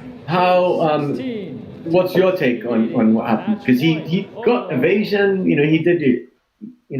He would have been. Yeah, it was pretty wild because he actually told me about his injury before we left for Atlanta. He hurt himself doing a skateboard trick. He initially hurt his ankle doing a skateboard trick, practicing something. And then later on, during our practicing on the quad, Luke Mizell, the other Luke, was chasing him. And there happened to be a moment where Anderson was down, like on the ground, going somewhere, and Luke Mizell was going over, and he's landed foot on his ankle, and just like stepped right onto it and coming down. And he was like, "Oh!" And then from then on, he was like, "Oh no!" He's like second guessing himself. But then when it comes down time to like the competition, he was just like, I'm here. I'm gonna have fun. Just gonna do what I can, and he was able to hang in there. Just one question. I just saw a question on the chat from Tech. Hi Tech, and cheers for joining the live stream again. He was asking about, does the quad move around? It's quite interesting because we always, whenever we design it, we don't have much time to sort of set up and test it out because we just build it in the garden. So we usually set up quarter by quarter. And we always try and, make sure it's stable and all this kind of stuff. We make sure it doesn't move around much and try and keep it as stable as possible. So a lot of the bars aren't necessarily obstacles. They're more structural things. and we always think, hey, what are you likely to do in a chase tag sort of chase, and make sure all those movements are catered for. But one thing we can't really cater for is that parkour athletes are always looking to find new routes and test out new things and pre to some weird bar or do something that we weren't expecting. So we always try and keep it, as solid as possible. But we always find at each competition, one athlete will do something. They'll pre to some bar or jump over something and land on something that fucks it all up. And we're like, shit, we didn't think about that, So, yeah, there's always something. They always find some weakness. And so it's chase tag proof, but it's it's not parkour proof. Yeah. Yep. So a lot of the time, we crafty motherfuckers. Yeah. So, and in this time, fun enough, it was a lazy boy. We had problems with the lazy boy. That's a kind of new design. And when people would swing around it, it would sort of tip up. And we only noticed that when they started to actually, you can see it in some of the shots. There's banners all around it, but inside there, we had to get loads of sandbags and put loads of sandbags. And even that, it was still twisted. Wow. So we actually, the night before the competition, Mark Turok, who helped us build it, well, he sort of built it. He sort of took the base of it off, and we put some wood down, like a piece of plywood. I think we put some extra bars in to sort of make it more secure, and we just piled it full of sandbags. So it's still kind of loose, but it made it a bit more solid. So yeah, generally for chase tag, it's solid, but there's always some little weakness we found that. When we were doing, it was either WCT4 or the Euros, Devon from FAT, he jumped from the balcony onto the ridge, which is pretty high. It's same sort of height as at this event, and so yeah, it's pretty solid. Yeah, I love that when we ever do the UK tournaments, the security guys always get really pissed off because at the end of the event, there's always someone from in the crowd that will try and do something from the balcony. They'll try and jump onto it, or they'll just run on the quad. Another guy, Fob jumped onto the sisters. Yeah. But he jumped he climbed over the balcony and then jumped from the thing. But when Devon did it, he stood on the handrail. He jumped on the handrail. That's a big drop as well. That's a big drop. Yeah. Fernando, this is match point, and you're up to chase. What was it like? Did you have a sort of strategy come up against Eric for this? My strategy was just to attack him and just be fast. Yeah. I didn't realize he was trying to juke me right there, but too often. Yeah, because again, he just does the same thing where you go to the open side of the quad, doesn't he? He waits too long. There was a spot right here where I look to the right as if I'm gonna go that way, and as soon as I look to the right, he goes to the left, and I'm I just keep my hands on the bars and I just yank off to the side and I go back to where he is. So I'm here. Yeah. Really good. That's the sort of thing that I missed. I never noticed that.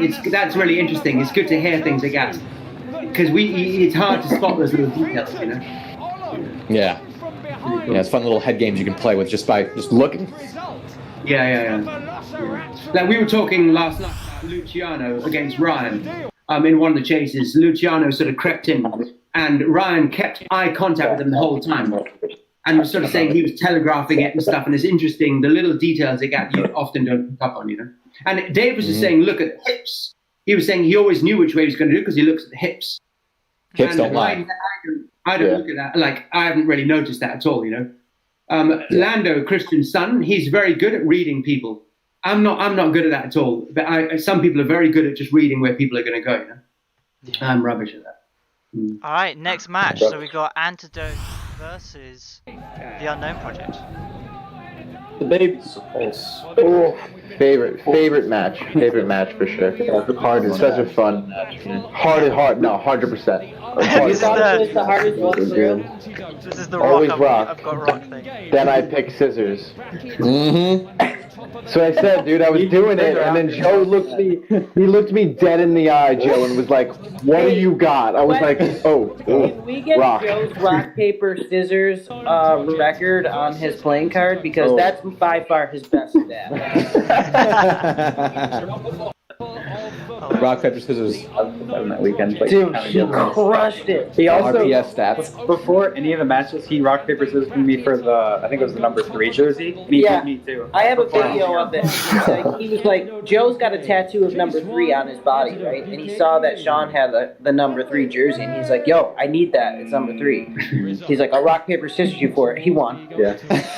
Of course. I think what he did two in a row. That was the crawling. Yeah, dude. Definitely should be RPS stats on the players' cards.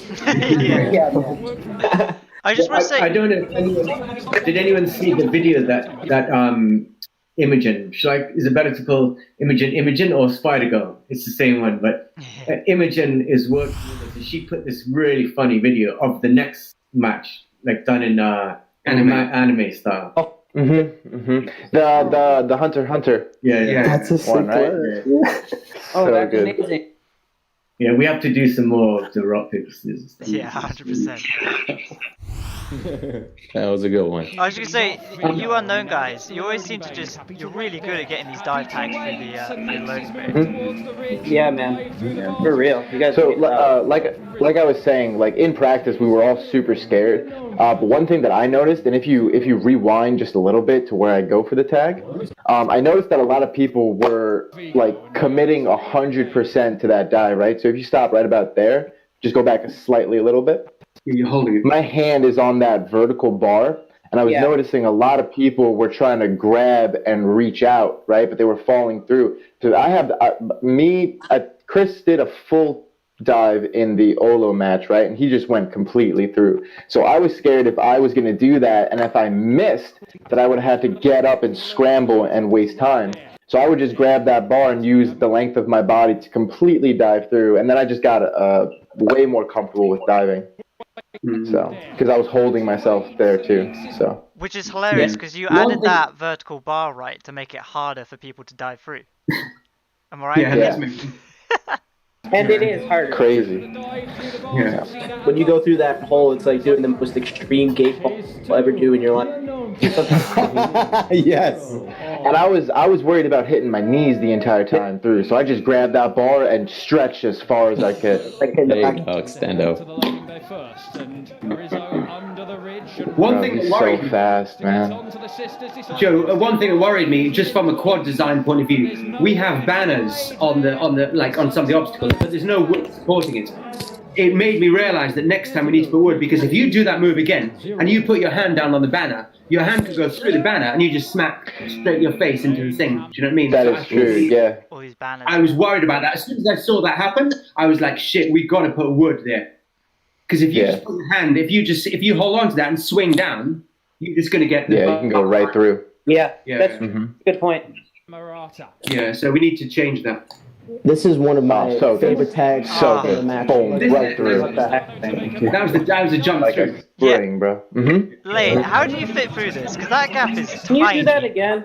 Like, it doesn't even look like there's bars there. It just looks like he goes through them, like he's a ghost. Dude, he... Like, what? How did you not hit anything? Like, Thank you. I'm gonna be real. I don't know. I don't know how I fit through there. Dude, that was gonna squeeze through. And it's an interesting technique because you kind of you tuck your knees into your chest like you would do a Kong or something. You instead of how everyone just extends out, you kind of tuck it in. So like as you guys were saying before, it's kind of like a haze, but all I really remember is like grabbing, like how Joe just said, the vertical bar, and I jumped through to get the tag, and then at a point I realized that I was literally too far to like stay there and like hold on. So I was like, I just gotta pull my knees to my chest, and it just happened to work out in my favor. So, yep. That's something we were all talking about too. When I was noticing, I was like, "Yo, guys, if you're gonna go for a dive, grab that bar and pull your body through." So, yeah, man. Laine Laine is overly comfortable on the tilted cube. It's insane. Thank you. And the reason why we put those bars there, literally the match that made us put that in, well, WCT4, there are a few matches, especially the final, where everyone was just getting tagged. Yeah, everyone was just getting tagged through the tilted cube and through that thing. That was at WCT4. So many people getting quick tags, so we thought we got to make it harder, Is this some the people were hat complaining. And when he said no, Huh? No. No, that's the next Yeah, one. this is the hat. competition, but actually, Someone in the That's the next one. No, it was Yeah. match Sean got me on this one. Chase 16. Yeah, it was Chase 16. Chase 5. Someone Wait, he did the mentioned same- on same YouTube starting- in this chase, in this match. Athletes ready. What was that, Christian? In this match, there was personal for sure. someone mentioned on the YouTube that in this match there was a Jeremy, a John, a Josh, a Jesse, a Joseph, and a Joe. Oh my god. Yes. Battle of the Yep. Jays. Come on, I want to see some odds. Yep. Chase. Wait, so Chris, you tagged me on my shoe there? Project. Yeah, man. For a second, I was like, okay, I touched him, and then like you kept going, and I was like, okay, wait. I like, dude, my thing, like literally fingertips, like swoosh, like slashed it, and I was like, Is your oh, left hand there? yeah. I think Danielle was one of the referees, if I remember, that she called it in the back corner. And then, like, right after, I was like, oh, thank you. No, it's funny. You messaged me, There, the too. first one or the second one? Yeah, right there. I don't the know. I first caught his foot in midair. Like, this I'm one glad hit. he didn't slip. Is it the first one or the second one? It was No, it was the first one. it was the first one in midair. Like, my hand just slashed his foot. Just grazed him. Because we like this is a really difficult rule to get right, but and we don't know if it's the onus is on the chaser or the evader. But if you would have tagged his leg, if you wanted to, if you didn't care about his well-being, you could have just tagged really hard. Do you know what I mean? Yeah. Good thing we But love that would each be a other. dangerous place. It's a really difficult thing. So we might make up a rule, and that it might be applicable in this case, that the evader can't jump over the chaser because it puts you in a difficult position. So that's a really tricky one to get right because if you could have tagged him hard, you could have I could have heard him. Yeah. Not my Commitment to the die. Yeah. Slip, dude. not my the proudest slip. tag. But yeah, man, Dude, if I Adam would've- destroyed his body. yeah, sacrifice your mortal frame for the tag.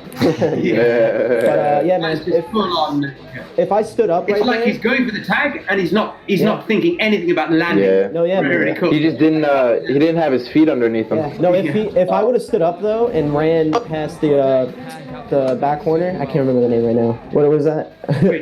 Oh, the loading. Loading. Loading bay. Yeah. If I would have left the loading bay, he would have got me. It would have been Yeah. a Terry Tate, man. He would have tackled you. Absolutely. Yeah. 7. I would be upset if it wasn't Adam that tackled me. Adam's a sweetheart. Pablo's Dude, saying hugs from Brazil. What's up, Pablo? How you doing? Pablo. Lane, hey, somebody called you a shapeshifter, bro. Yeah, I saw that. They were like, "You guys are sus. You guys are shapeshifters."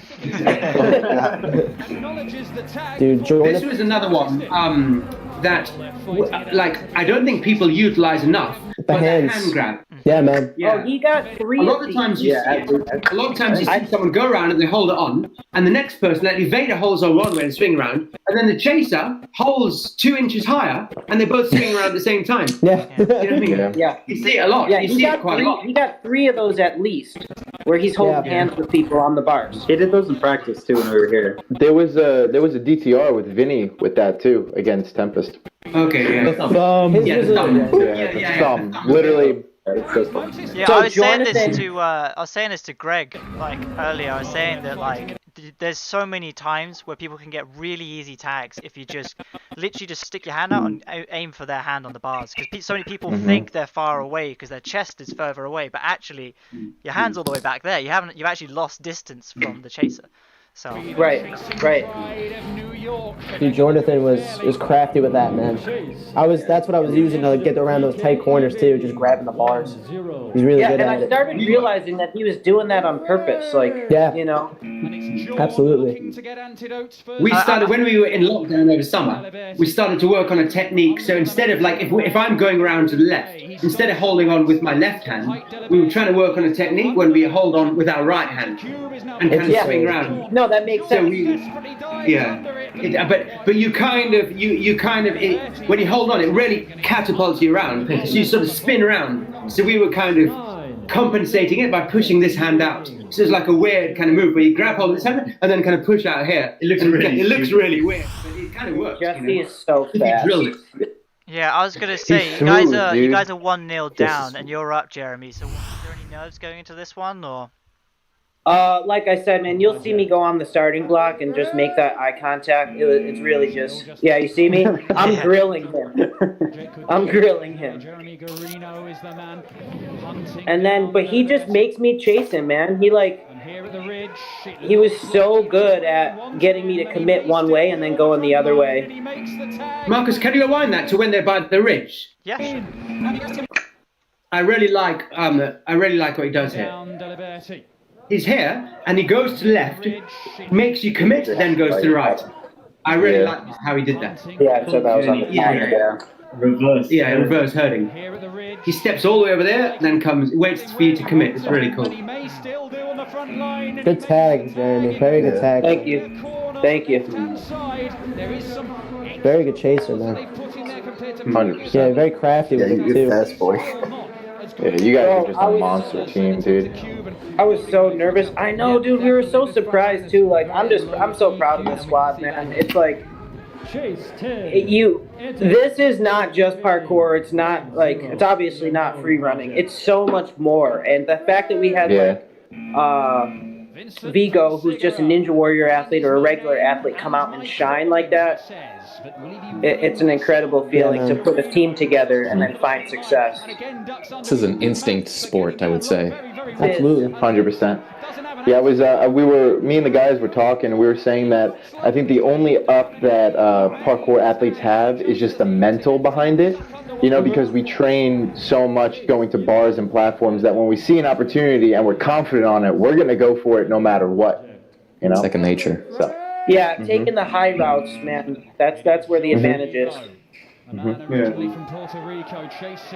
think if you knew that you were going against someone who wasn't a parkour athlete chasing you, you could probably do a lot to sort of mess them up. You know what I mean? Absolutely. Yeah. No matter how fast they are. Intentionally. I've got a question from Anna Banana saying, question for the athletes. Sebastian Foucault once said that chase tag is the purest form of parkour. Do you agree with that statement? Why or why not? Oof. Yeah, you can take that, Jeremy, if you like. I love that statement because, I mean, parkour is supposed to be efficiency of navigating obstacles in your environment, right? And, like, that's what this is. And you don't have to do a certain type of vault to make it parkour. Like, essentially, if there's no obstacles, parkour is running. So, I mean, I could agree with that. Ooh. Yeah. It's my cannonball match. No, but yeah, I agree with that, Jeremy. It's like the art of escape too, man. And it's, you know, there's so many different meanings behind it. I could definitely agree with him in the form of, yeah, it is definitely the purest form. Yeah, Fight or I flight. love it, dude. I can't. You can't what? I can't say anything better. Yeah, I'm more mad I didn't do more parkour in the Boom. Well, that was actually something that we were talking about. It was Rizzo, I love that you parkour stand up and you're like, "Are you okay?" Because like that was close, bro. So this match, out of every single one, is the one I completely blanked on. When I saw this, like in the match, I was like, "Whoa!" I completely forgot that I did that, and I came up on like a weird angle on the was it loading bay, right? Yeah. So as soon as I came off that bar, I just launched, and I tried to reach out, but I guess my body was just going a little too fast. No, credit to Christian and Damien for putting that in. Yeah. Because that new bar, that changed a lot. Yeah. Yeah. See, I thought when I first went into him, I thought I kneed him in the chest. That's why I turned around. I was like, "Yo, are you okay?" Like I didn't mean to do that. I just pulled the bar and I jumped. Right. Actually, No, I mean it's an epic tag, bro. It's beautiful. To go back to the other question, you can keep playing the video, but while we were talking about how stable the quad is, while this event was going on, some friends of ours in China had built a quad and they did a tournament. They did it about a week before we did the one in America. Whoa. And wow. Identical, yeah. We were on the phone with them to get everything right. But we're not quite sure why this happened, but some guy was doing, you know, the move we call the guac tack, where you start off from the sisters, stride, go into the tilted cube, then over the mountain. Yeah. And then he came over he came over to the loading bay and he preed onto the top of the loading bay, and it completely just went wah. Yeah. So that, to answer the text question, we had to change a couple clamps. It didn't happen on our quad, but it happened on the Chinese quad, and they had to change a couple clamps to tighten things up. Stop right there. Pause it right there. there. You can see this thing. The bar goes into the outside bar, right? Right. Whereas, and that was Mark's idea, Mark Turok from APK, American Parkour, because when we built it here, we built it slightly in and we drilled through the bottom, and so we had to pile up the wood underneath to give it more. But actually, if you do it at the front, you're just going straight. It's bar to bar rather than bar to wood, and then he just made it a bit. And also that clamp there, if you look at the clamp on that tilt, just over the T of the unknown project, the TUP, that clamp there. Further down, that one there. On the Chinese quad, that one was a flexible. We weren't sure what angle it was going to be, so it was a flexible clamp. We've changed that now to a solid clamp to make it a bit more sort of solid. So every now and again, some weakness comes about. In fact, at WCT4. It's hard to explain, but on the one of the tables in front of the mountain, there's like a loop. Now there's a loop there.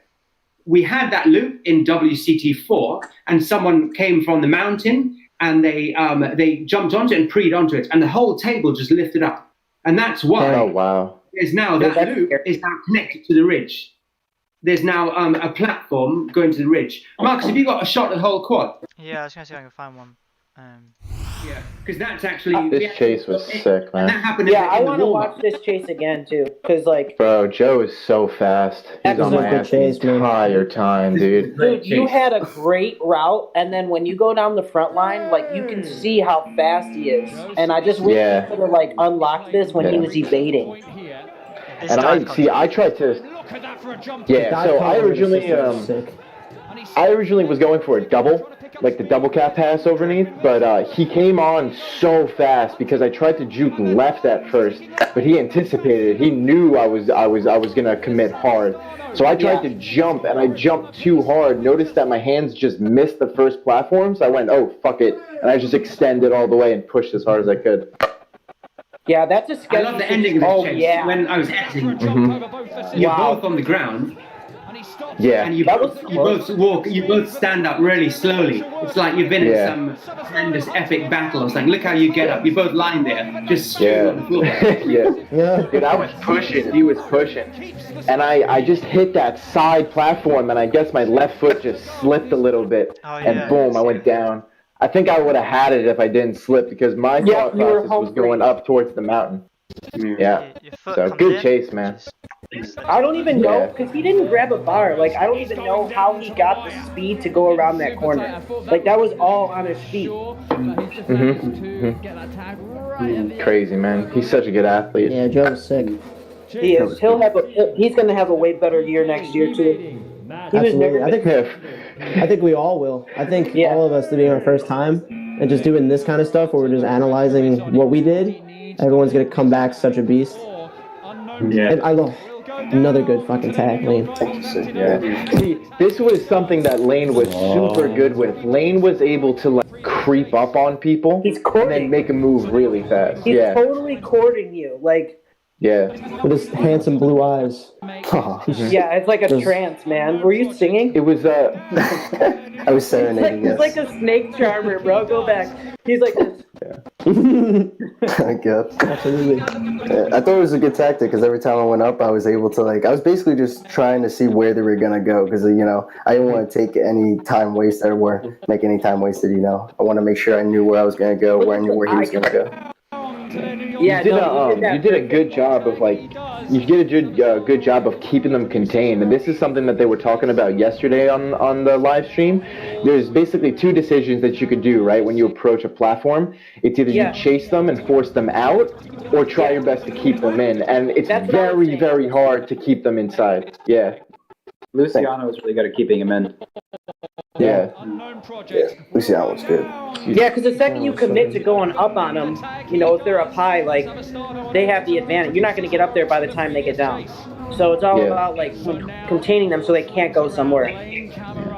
keeping them in is a risky move too, because again, like if you chill and stall, you're just wasting time, you know. But you did the good thing. Like you made a good decision. Juked when you needed to. Yeah, you can't idle for more than 2 or 3 seconds, man. That's. Oh, here it is. Match. Here it is. Let's see it. This legendary match. Pick it up. Let's go. Double team. Dude, he tagged the hat, you know. We're gonna have this debate again. Did he really?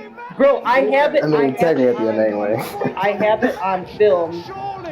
Okay. From that day and from a different angle. So, and when he went by, he tagged it. So what Okay. hit? I'm so glad that you got the full confirmed tag by the end, because it would have been a nightmare if we got to 20 seconds without the tag. Then we've got to work out what rules. Especially, and I love that Lane goes back and picks it up, dude. They didn't say stop, so I was like, I don't know what to do. So my brain was literally like, hat, get the hat. So I got the hat.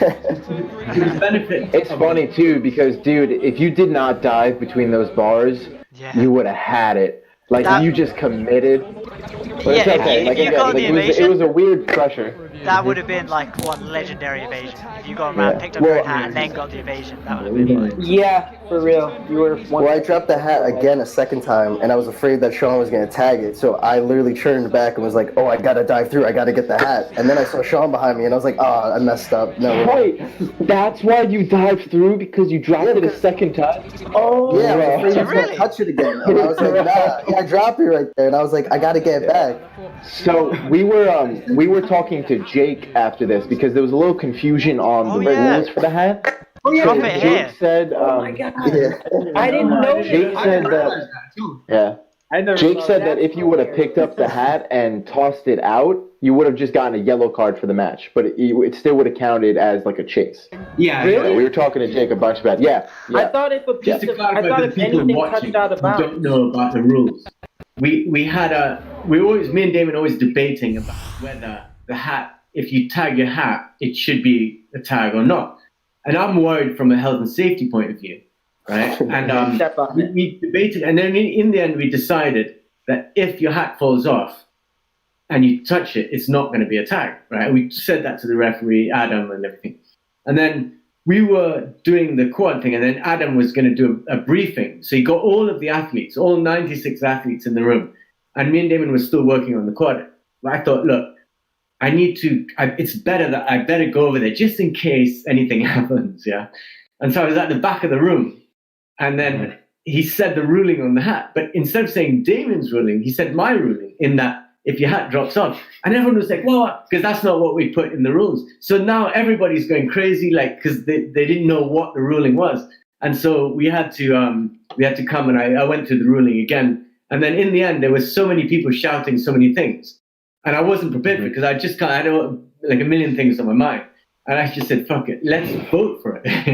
And that was such a mistake to do. Because it was such an inconclusive vote. I didn't, and so if you ask me now, I honestly can't even remember what we decided. I remember that, because I remember exactly, because I wasn't there at the meeting or anything like that. And they voted for if you pick up the hat, then it's a tag. And I remember you told me that, and I was like, no, we can't do that. That's rubbish. Because I was thinking, suppose we get to the end of a tournament, and it's match points, and it's the final match point and stuff, and it's concluded by someone picking up a hat. And I was like, no, we can't do that. So I think they voted for that to pick up the hat, and that was a tag. But then we kind of overruled it later. So I was so happy that chase ended in a proper tag.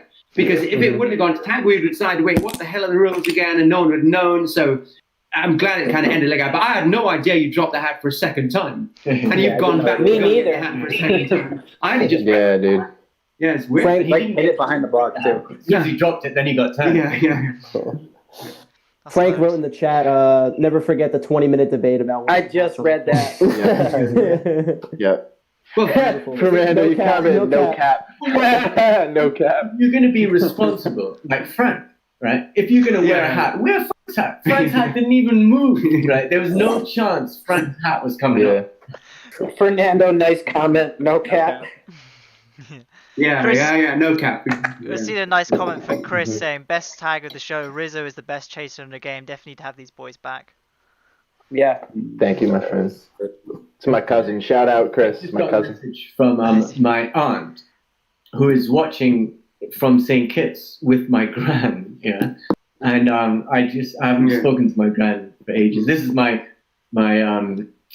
So I just want to say hi, Grandma. to both of you, Lisa and Grandma. Yeah. Hi, Grandma. In St. Hi, Kitts, Grandma. a million miles away. We're your extended family, Grandma. Tech saying hats are over 700 grams, waste of valuable weight. Absolutely. Oh my god. Absolutely. I don't know who that is. kidding me? He's had some good comments in this thread already. Yeah, Tech is good. He knows what he's talking about. Shout out to Tech from Antidote, bro. Here we go. Yeah. So now we're in sudden death. So what's this like for you guys? Because this is the first sudden death of the tournament. It is one chase. Oh my god. I don't. Sudden We were death. confused. The sudden death drove us crazy because if you look at the stat cards, like we technically did not lose a match in regulation. So when we were driving home, I was telling the guys, I'm like, guys, in my head we're undefeated. Like we lost in overtime. That's the only time we ever lost. So sudden deaths were brutal, man.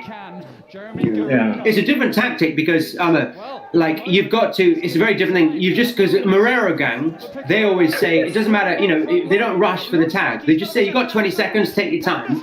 But this is a very different thing because you've got to. It's a very different tactic. I think, doing sudden death. Yo, you were so close, dude. I know, man. You were right behind me the whole time. No, but like 19.2, dude. Chris, everywhere I was going, I had to I in the first 2 turns I had on the quad, I went under the mountain and then around the ridge. I saw you coming. I was like, okay, I can't go this way. I run back toward the mountain to go over or under, and you were coming around it. And I was like, fuck, get away. Yeah, but see, Chris, you did I like to commit to anticipating more than I do to where the athlete is. Like I'd rather commit to where I think you're gonna be than to where you are. And that's like an old I played a lot of hockey, and like Wayne Gretzky said. The reason I get the puck is because I go where the puck's going to be, not where the puck is now. So, I try to chase like that, too. And then if I anticipate but I miss, at least at that point, if I go right and you go left, I can grab those bars and I'll plan on, wrapping myself around really quick. Whereas, with Adam, when he commits to the guy, then the separation is huge, Yeah, I got you. Yeah, man, it was a good strat. Very good strat right there. I just want to ask you guys, so this is obviously the first sudden death. Why did you choose the athletes you chose to go up for these? I remember, I remember looking at Joe and I was like, do you mind if I go out there? Because there was confusion between what happened, and Sean was staying on the quad, and then one of the guys, I think it was Mike, who was the producer of it, was his name? Yeah, Mike. Yeah, Mike.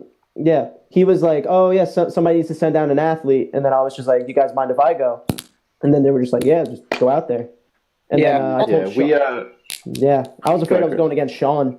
I was afraid I was chasing Sean first. And I was like, oh, okay, I'm ready. We just kind of walked and around. then they were like, oh, yeah, Antidote, send somebody down.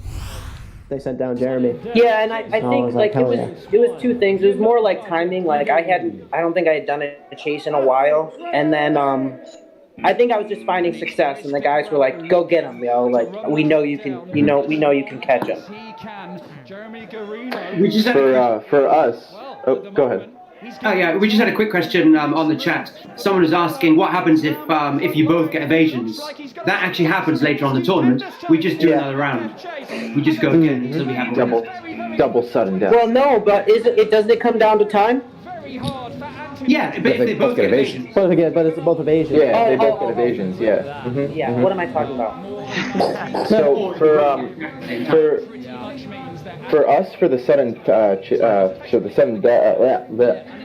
death chase, we stuck to our original kind of lineup where Chris would go in first because we knew that he was a strong evader, even after especially the first match, and then I would stay on the tail end to try to shut them out because I was doing way better as a chaser than an evader. So it worked out well, man. Yeah. So for Jeremy, why did you send out Adam for this one then, out of interest?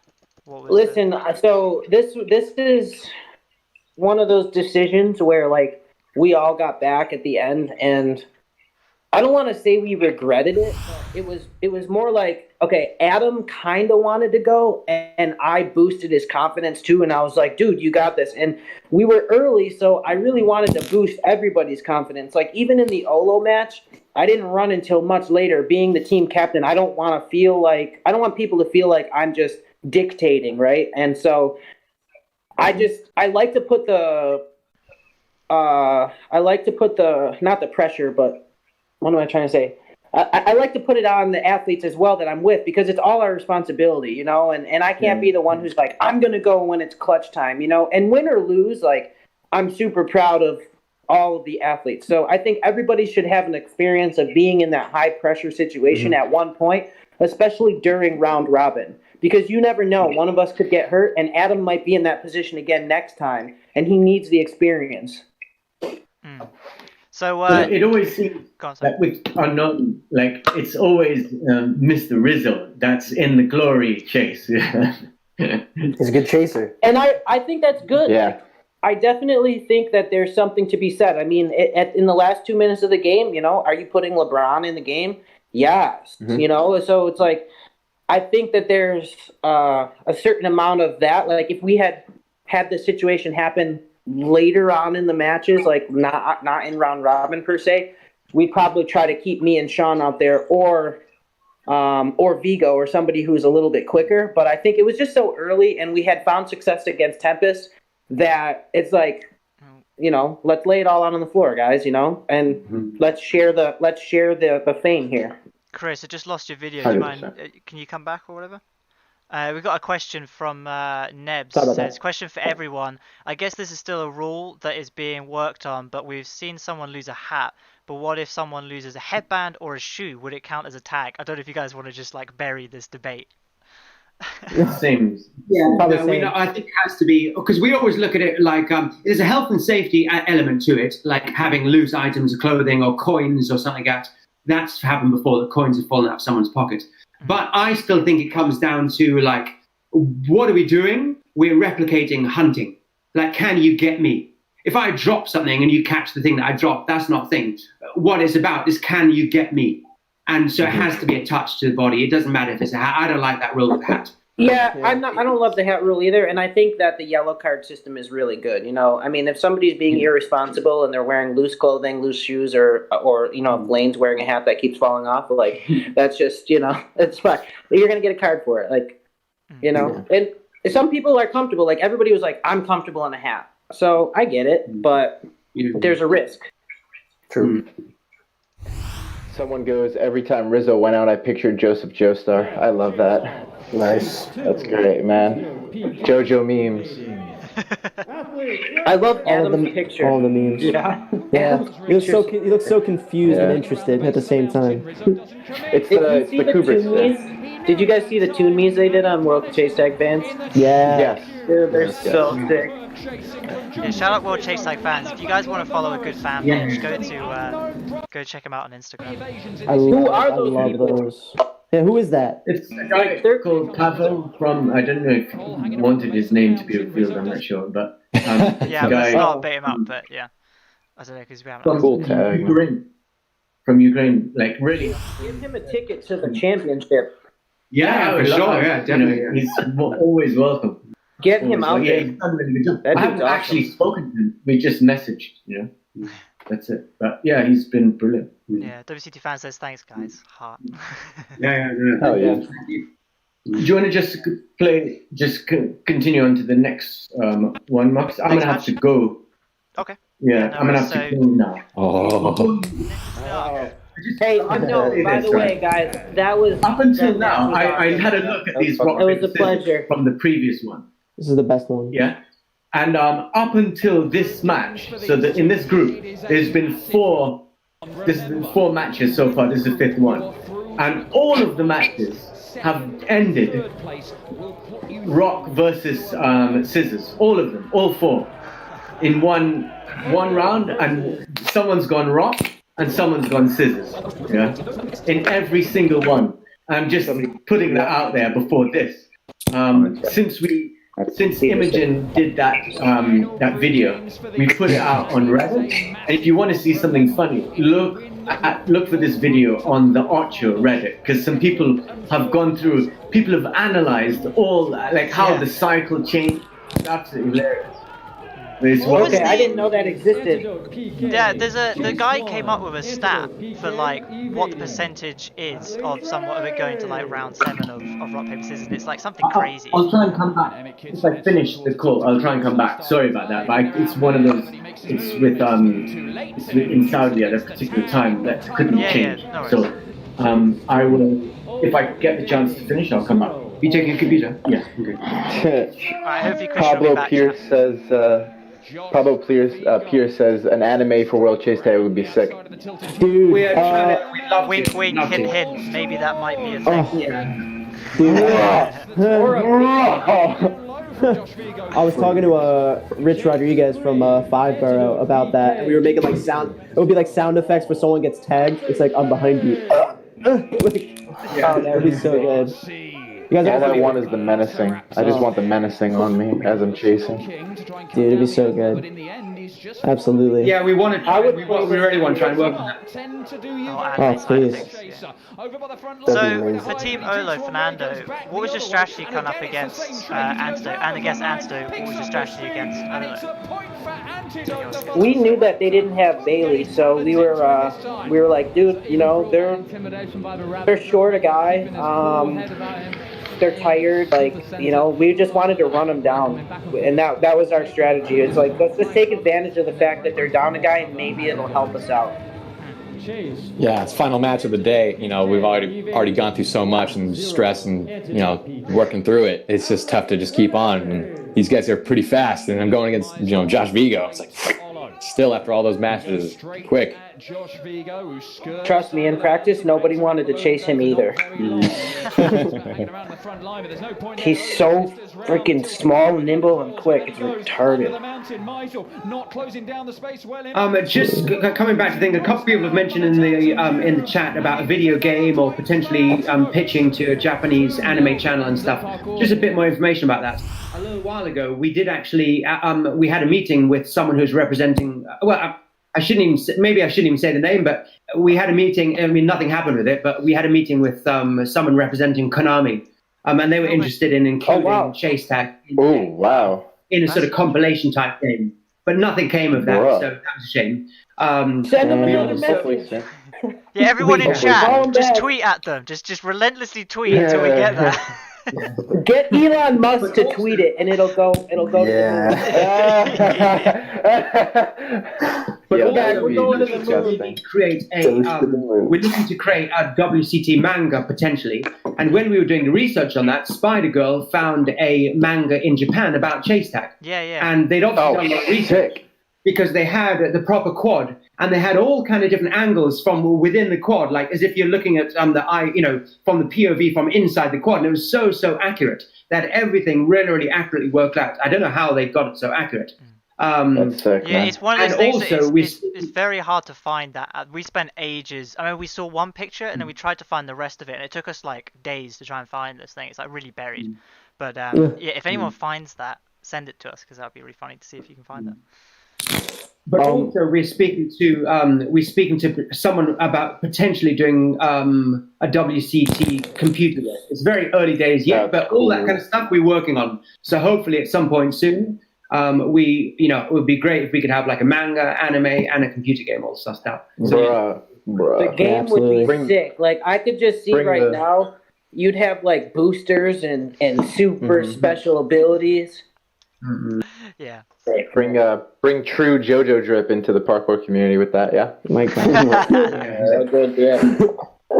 I'm just gonna run to the bathroom real quick, guys. Right? No, I'll be right back. Just mute yourself. Yeah, don't discuss. Yeah, mate. Got you. Thanks for asking permission, by the way. Back to the match. They've got an absolute star player on their hands. Josh, he is. Ooh, look at that fresh and gear. A little shout out. If you guys want merch, check the description. There should be a link. Stood on top of that mountain. It's a good 6 foot in the air, and he's able to jump that gap. Come on, guys, come get your merch. Yeah, let me pin something. Woo! Not this though. 2-0 Antidote PK. Athlete ready. Very, very capable though. So cheers. Cheers, Thomas. There we go. Just pin something in chat for you guys. Gets up pretty quickly and makes the tag. It will not be a hat trick for Vigo as McCarthy gets himself. Yeah, so Vigo does 2 chases here or 2 evasions in a row. That was huge. And that's so when you're talking about strategy, we put Vigo out first because we're like, dude, tire him out, like just keep running, you know. Yeah, a lot of people would use that as a strategy as well. If someone they wouldn't necessarily aim for the tag, they would, aim for the evasion. They would just aim to try and tire the person out. A lot of people have that thing about just try and just keep them active the whole time. Tech saying, I got my merch, but I need WCT stickers. That is something that we could potentially. Yeah. That would be sick. I like them. I seem to remember this being a good chase as well, and I think Luke got a lot of stick from the commentary team saying he was jumping. His jumping was messy and it didn't have any smoothness and stuff. But I actually really like this chase. I think he's. I think he was trying to get on top of him a lot. You know, he's trying to get on top of Sean. Sean was just moving too fast. Strides. Yeah, his strides are fast, man. Yeah. I got a comment from Thomas. He's been commenting a lot, so thanks for that. It says, surprised you guys didn't break out Vigo. Didn't break Stefan out for Vigo. When did it against Tabor? I don't know quite what you mean. Oh, maybe sending out, instead of me, send out Steven for Vigo. Yeah. Maybe. That's what I think we wanted to save Steven for a little bit later on in the races. For me. What a stall. Jesus. That was one of the things you almost got away with it. This was unfortunate. Yeah. You almost got away with that. Because you double backed on yourself. No, wait, Nico, you said you found the chase tag manga already. I'm really surprised. Oh, this was the DTR that, this was a mistake, right? Like, he probably felt it, and, he probably did grab a little bit of the shirt or something, but you can't see it, so DTR definitely not working. That's the thing. That face, though. Yeah. The disappointment of... Yeah. He's like, I knew I got it. He's like, you mother...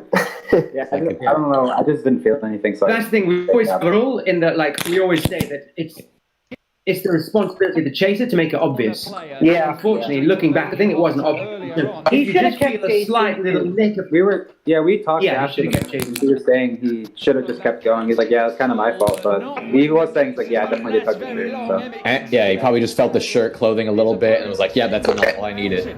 But yeah, exactly. Because someone also pointed out in, I think it was one of the unknown matches, that Vinny does the same thing. He gets a very light tag, but then he carries on and tries to get another tag. Yeah. And that's the way you should do it. And I think that 100% agree with that. For sure. Yeah. Because it's never too late to do a DT. Like, if you don't make it, you're just like, listen, I tagged him earlier. Yeah. You know? Evasion given.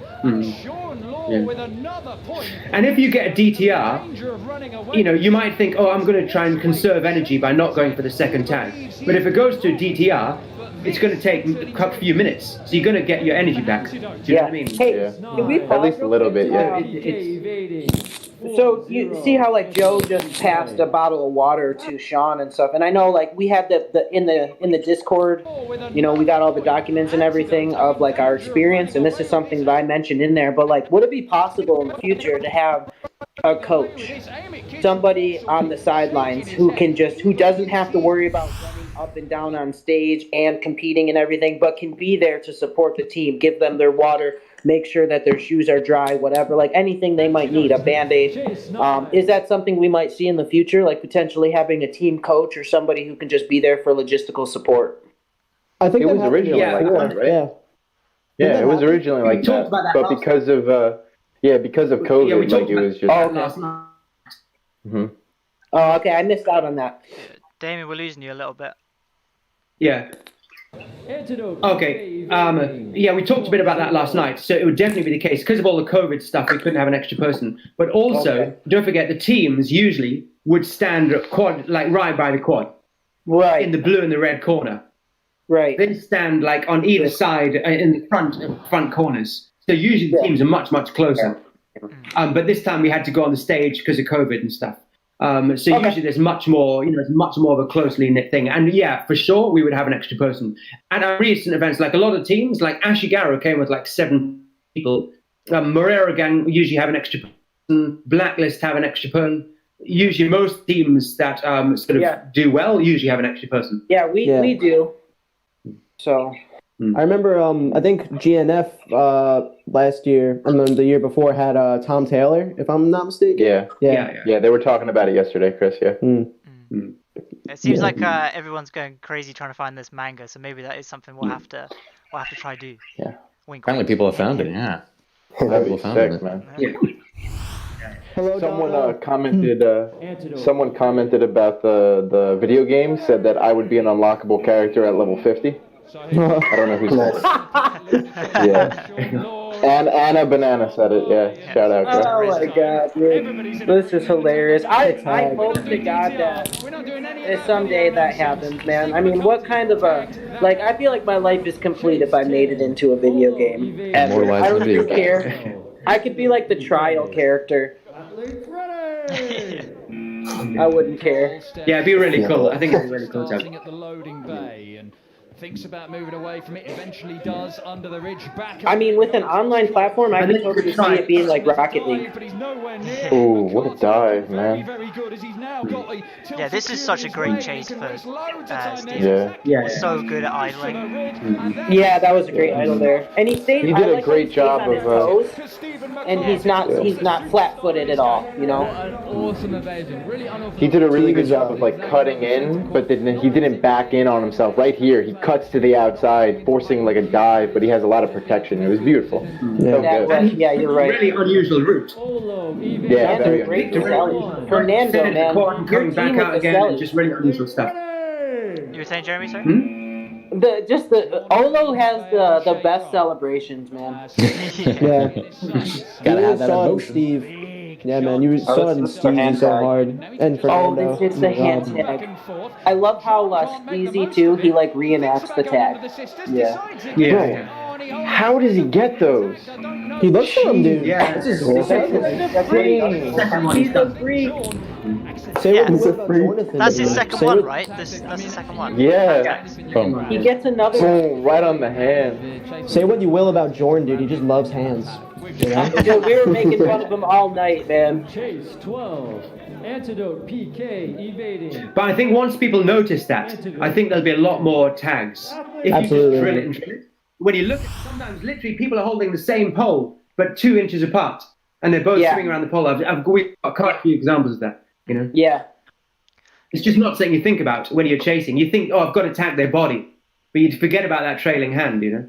Well, and this last one was way more obvious. You could tell that there was clear intent that he was going for the hand on this last. The one he did before, it looked like maybe a mistake, but this one, you can even see him drop his hand to touch the other one. Yeah, and I think Vincent's was a mistake as well, because Vincent is actually, I think Connor explained it in the commentary, but I think I edited it out of YouTube, but he's tagging with the right hand, and he's holding with the left hand. Yeah, and he swooped through. Left hand against. Yeah. I remember that. He missed the bar when he was turning, it looked like. Yeah. He looked like he was going to hug it, but he just went super wide. I remember that. Fernando, I just want to say, so in this match, right, so you guys are 4-1 down. Why did you send out Luke Meisel then? What was the decision for that? He had the most energy going on at the time, as next to Steezy, because Steezy just got tagged out, so he can't put Steezy back in. Yeah. But yeah, he had the most energy, and he really wanted it. And he thought he had the endurance to keep going and last on past match point. Yeah, that was a great tag, man. He was really aggressive and very fast. You can tell he wanted it. Yeah. Love those little hearts. Chase 13. Ollo. Jeremy, you're up now. Antidote PK. Another match point. So,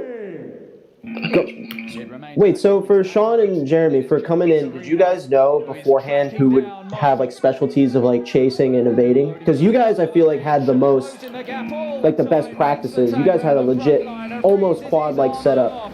And meanwhile, people had almost standard parkour gyms to work at. We had Vertiquest. They had Vertiquest, and then me and David had we had Hub PTC. Yeah. More like parkour-esque gyms. You know, those are both like amazing facilities, and there's so much tech you could learn in there. But I think the thing that definitely gave us an advantage is when I set this trussing up, we made certain features that we tried to duplicate. So certain height to like be able to stride up, you know, because we put the truss up on boxes. So we were definitely practicing certain movements, like, and also like hands on the bars and pulling around and through, or just keeping obstacles in between us. Just because like we could go through the trussing, whereas like at Hub and Verticrest, like it's a lot more like boxes and walls to go over, not as much through. Yeah. So I think the through practice really helped us a ton. And then we also had a decent amount of open space for turnover speed. So we kind of got a good feel for like how far do you need to keep somebody away from you before you're in danger. And yeah, I think it was definitely like a huge step level up for us to be able to train on that thing for 2 months. Yeah, absolutely, man. All right. It was weird and when I didn't answer when your we were question. practicing. Yes. So you had a feel for it. And Yeah, Fernando, yes, for we you did. too. For you too, like Fernando, like what did you? I know you guys. What do you feel like it was a disadvantage that you guys didn't meet up beforehand? A little bit, because we had 2 guys in California, but no Northern California and Southern California, they can't meet up, and then we had 2 guys in Texas who were a little far apart. Luckily, Luke Anderson and I were in the same state. We were able to train outside and in gyms, but again, when it's only just the 2 of us, we can only just factor in exactly. So we just we film our practices and then send it on the group Instagram chat, and everyone watches and takes notes and like, okay, cool, and then we'll train this and train that on the outside, but. Yeah, it was a little difficult, except other than your end, because you guys have a whole gym, but we made it do. How long have you guys been practicing, like, chase tag at all? Because, like, I don't know if you guys know, but the second I saw chase tag, I went on the website, and I sent these guys an email. I was like, hey, I want to get a team. If you ever bring this to US, I want to get a team in. Mm-hmm. And I made my team make the submission video. So that's how we got into it. But we've been just playing chase tag for, 3 years, 3.5 years, yeah. So I think it's since it started, like we've been obsessed with this thing, and we watched all the videos. I watched every single video that you guys have, everyone. Sick. Crazy. Yeah, I remember when you sent in that video. It was really cool to see, you chasing and stuff. It's always nice to receive videos like that because it's like, oh shit, it's nice to see, and especially you had your own, quad set up and stuff. It's really, and so anyone who wants to, a lot of people ask that.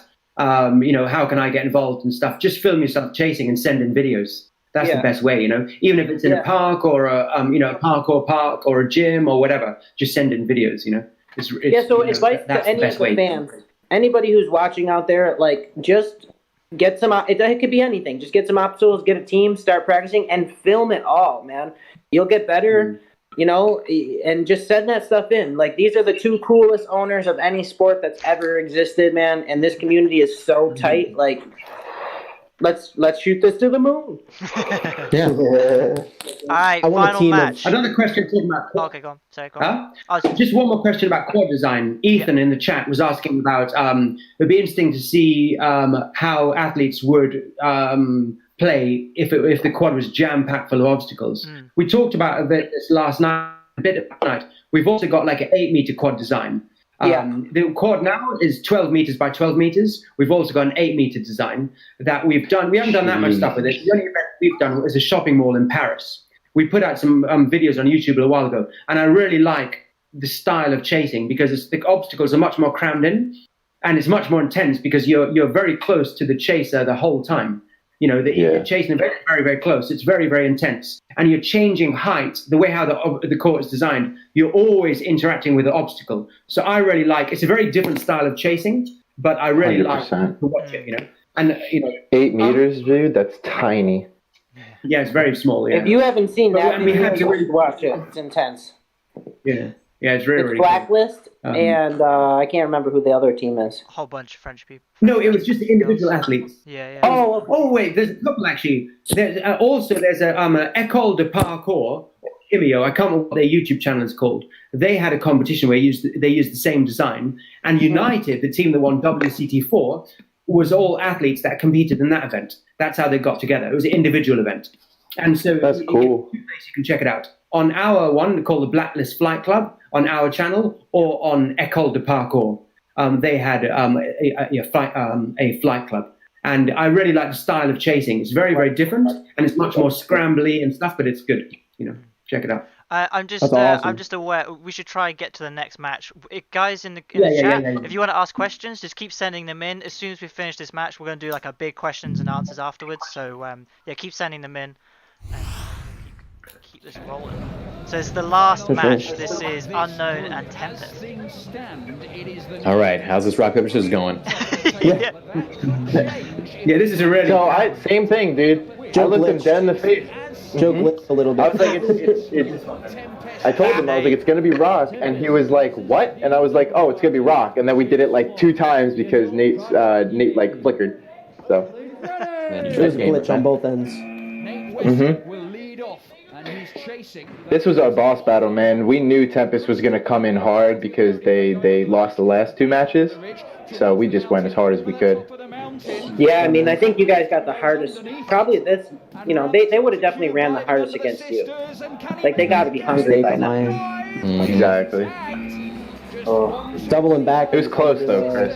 Yeah, no, doubling back under the sisters, man, was if I would have rounded the corner and just sprinted a little bit, like I feel like he would have dived through the front part of the ridge, or just like jumped through there. But yeah, man, that was hesitated on that double back. And he still hadn't got onto that obstacle yet. He was still on the other side of the obstacle. Yeah, I didn't even know. Absolutely, man. I was like, whoa, hey, Nate.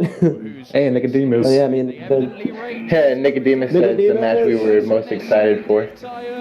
You guys were our boss battle. You guys were our anime boss battle, and we loved it. 100%. What was your strategy for this, for taking on Tempest? Because I saw a comment said that you guys sent out Rizzo to deal with, I think it was Rizzo to deal with Tavon every time, or something like that. Like you had one person you'd send out just to get rid of Tavon. Is that true? So again, like we had a good kind of lineup as we went through. We didn't specifically send out anyone for anyone else. We were very strong and confident on the lineup that we had, so we just kind of stuck with it as much as we could. It changed up a little bit for like the end of the matches and for the sudden death, but for the most part, like we had we thought we had a really good setup.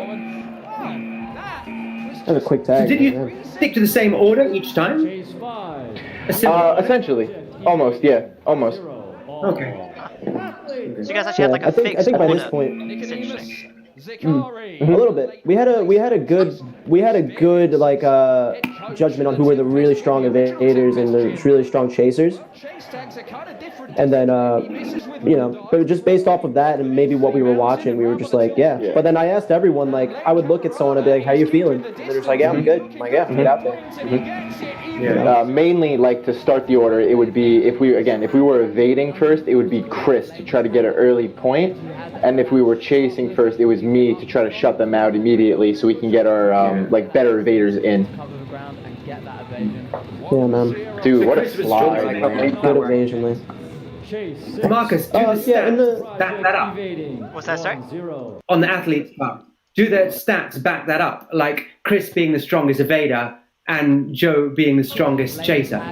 On athlete cards. I'm not sure because I haven't done everyone's cards yet. I do have the stats. I could try pull them up a bit later and see them, but that would be kind of interesting. Yeah, I'll say the first day I definitely the game after this when we were in the playoffs was a little rougher for me, but other than that, the first day was a really good opener for the boys. We surprised ourselves, man. 100%. What was it like being in the playoffs, having to go in early that day? Scary. After the full day, the day before. What was that? Yeah. Go ahead, Chris. Try not to say any spoilers, by the way. No, I got you. Yeah, man. Coming off of that very good like high. I know how I said that, but everyone knows in the playoffs, so it's. But yeah, like I remember walking out of the quad that day. I called my mom. I was like, Mom, we won. And then we were moving on to playoffs. And then coming into the second day, we felt like we were taking it a little bit more seriously than we did the first day. Like we walked in with like a good mindset of like, oh yeah, hey, we're here to have fun. Like we're here to just like do our best. And then I think we were excited because we actually had a chance to go against TNF because Jake was on there. We really wanted to go against our friends. 100%. And we were like, yeah, like we want to win. You could have tagged him with your chin there. Yeah, I love this move. Absolutely. Again, unknown, you guys are so good at using the tilted cube and like just diving through those little bars. Jesse and Laine, man. Jesse and Laine were the gods of the tilted cube. 100%. This is so funny. Look at him up. I love it. It's so good. Does he his face? He hits his face a little bit. That's what we. That's what I'm talking about, man. That I love the reaction. that vertical bar, dude. You grab that vertical bar, you could just pull your body through, man. So, and there's nowhere to go from there. You know, like you'd have to stride the very top of that outside wall. That'd be really difficult to get away from. Yeah. There's. Yeah. What you've got to do is commit. You've got to move earlier. Yeah, he could stay there. back up. Like if he moved here, what's Jesse touch? probably would have been okay. He gets his foot.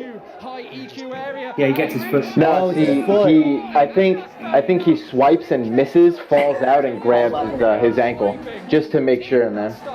He's like, "Ooh, missed. Oh no, I got him." That shows how much fun everybody is really having too, you know? Yeah, man. That's actually very similar.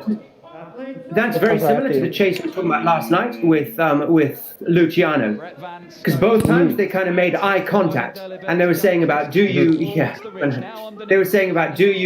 flush them out or trap in, and both of those examples, that last example, and also with Luciano, they made eye contact, they didn't flush them out, they just trapped them in the corner, and Jeff left it too late. If you leave it too late, then it's very hard. You know? And there's a timing when he's just halfway through.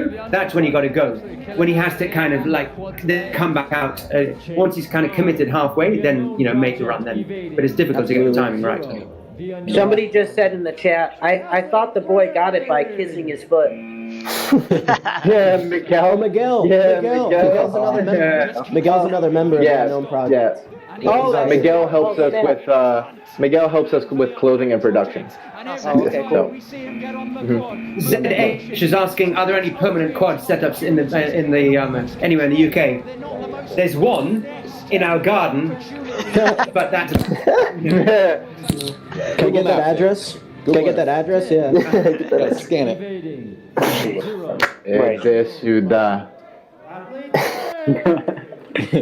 Right before this, he was like, "Ide suda." Wait, look at the pictures too. Like you have Eric, like he's gonna eat Vinny, and then Vinny's just all smiling, like innocent. Yeah, Vinny's cute little boy smile. Right there. The hand tap. Yeah, so what happened with Vinny has gotten fast. Like I met Vinny a couple years ago, man. He was not this fast. Like he's been training. I could tell. Yeah, man. 100%. He works hard. Well, he's a runner. Vinny joined us maybe about 3 years ago on Unknown, and ever since then, his training has completely changed. Training with us, we were talking to him too. We were talking to him too after this match, and we were like, dude, if you think that you got him, put your hand up. Don't waste the extra energy trying to trail him if you think that you got him already. So I love this it's shot weird, though.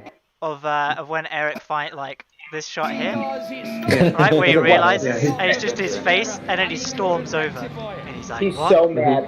And then Vinny, he looks so small compared to Eric. It just looks like Eric's about to start some shit, and then he's actually like just the nicest guy. Like, and then Eric bows to him. Yeah. That's when we knew that's when we knew like did Eric just bow to him?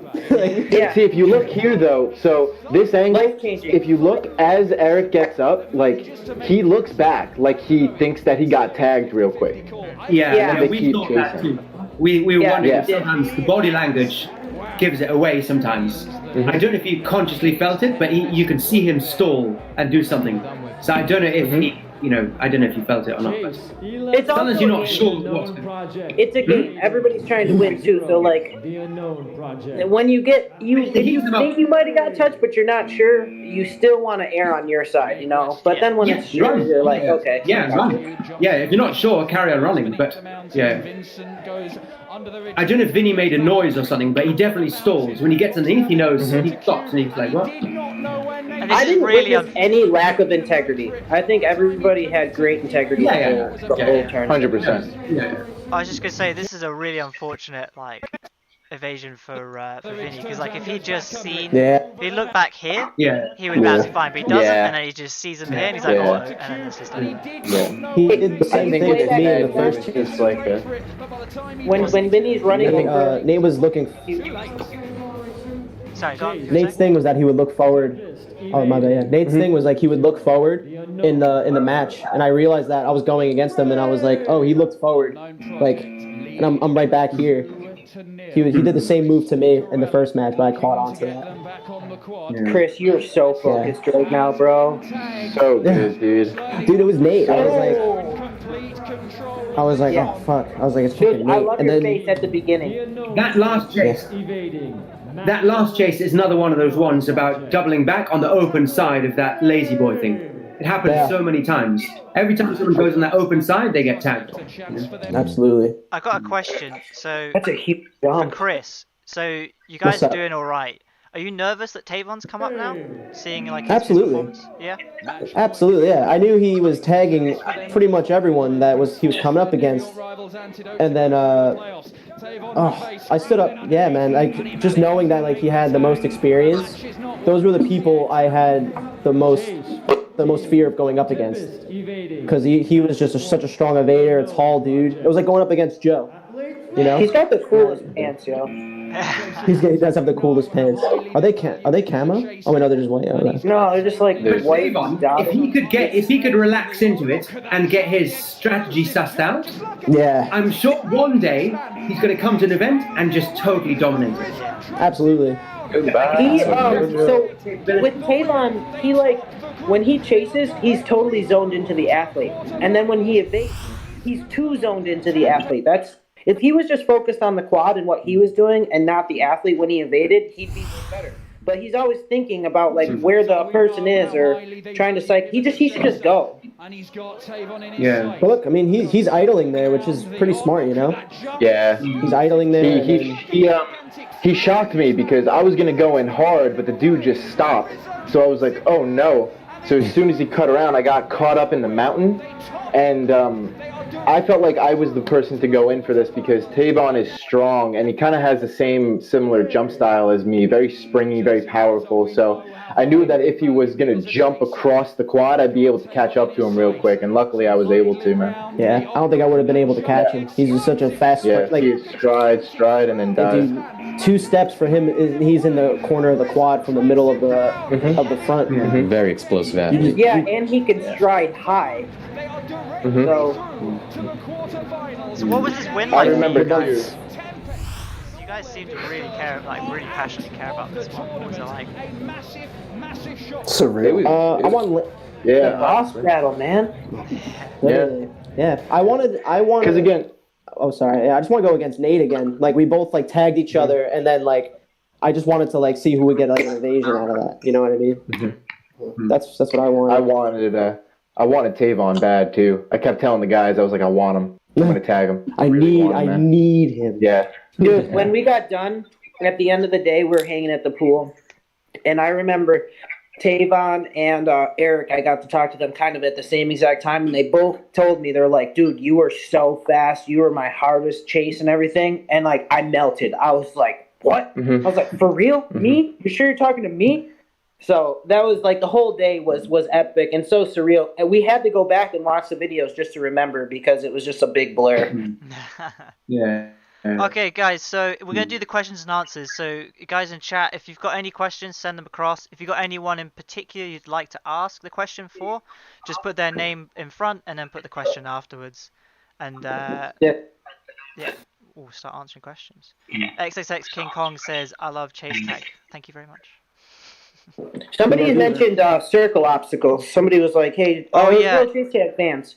Yeah, WCT fans said, "What do you think of round obstacles?" Round obstacles or a round quad? A round obstacle. I guess. Well, both. we build all Ours our around. scaffold. Yeah, it's kind of round. We build all of our scaffolding straight scaffold tubes. So I'll leave that for you to come up with a design to build a round obstacle out of a straight tube. That's gonna And don't forget, and as well, a lot like I don't know anything about scaffolding. We started a few years ago. We bought a whole lot of scaffolding and just built some quad and tested out in the garden. So it's just, and we don't get to set the quad up that much, and we don't really have a big budget to kind of experiment with different designs and do all kind of stuff. So it's literally we've built the first quad, tested out a few times in the garden. Now we've had more events with this quad. We don't want to sort of just try something totally different because the quad design, we've always said right from the start, quad design is so important because that determines what kind of moves you see, where the action takes place, how the camera picks it up. And one of the biggest sort of factors is what's the evasion ratio, and we aim for about 25 to 35% evasion ratio. If it's a really low evasion ratio, then there's hardly any evasion scores, and it ends up being like football or like soccer, where there's not many points. Sometimes you can end up with a 0-0 draw. If it's too high, it ends up being like basketball, where there's just points all over the place, and that's no good. You need it to have. Each evasion needs to mean something, but you want to have it happen quite a lot. So the core design is so important. So we've always been quite reluctant, because we don't get a chance to set up much, to really go crazy and experiment with weird kind of stuff. So that's why we haven't gone nuts with experimenting with different quad designs. What we'd really like to do is have, like, when we have enough money, is to get like a warehouse and just experiment like crazy and just get people in the whole time and just test it out.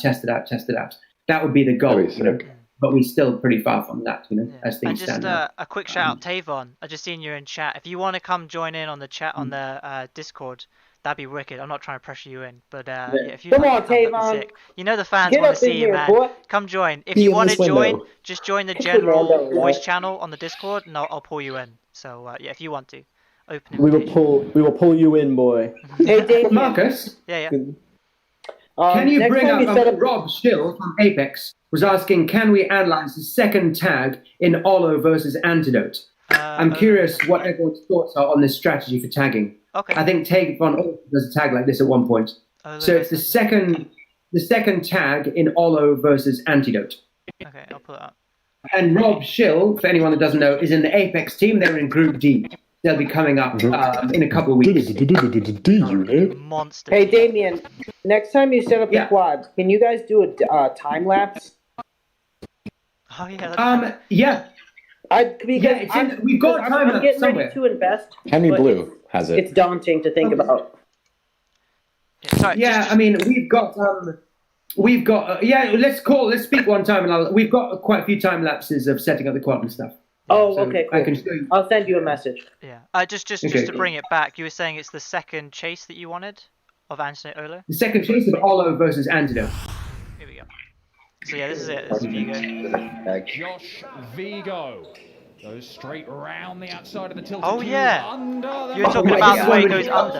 I was talking about this earlier. We were talking about that earlier. I was talking how much ground he covers. It's insane. In like a crawl. Oh wait. Sorry, it's mental. Whoops, sorry.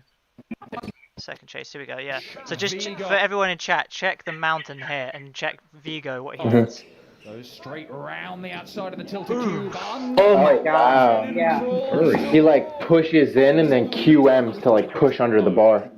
Goes straight. And basically he covers, the quad is 6 meters. So from the time he goes down to the crawl, in that little motion, he's covered like 6 meters. He's not even a parkour athlete, yo. He's just a freak. And then, if I could say, he was the Soderman of Antidote. Yeah. He is, for sure. He's got the best Vigo. out of us all. Yeah, the Vigo. The Vigo. But there's a good question here from Anna Banana, if we can answer that. If you had to say, how would you measure the importance of strategy versus athleticism versus mental stability when playing? Oh. I want Laine to answer that. I like it. Say it again. What was it? If you had to say, how would you measure the importance of strategy versus athleticism versus mental stability when playing? Oh, it's very important, honestly. Like, you have to have a good balance between the three. They can't be focused too much on one aspect. You can't just be, being like, I got that strategy or anything like that. You got to be able to dabble a little bit in everything. Really keep yourself in check. Mm-hmm. I think there's strengths though. Like I was saying, like for parkour athletes, I think we definitely have a little bit more of a mental edge.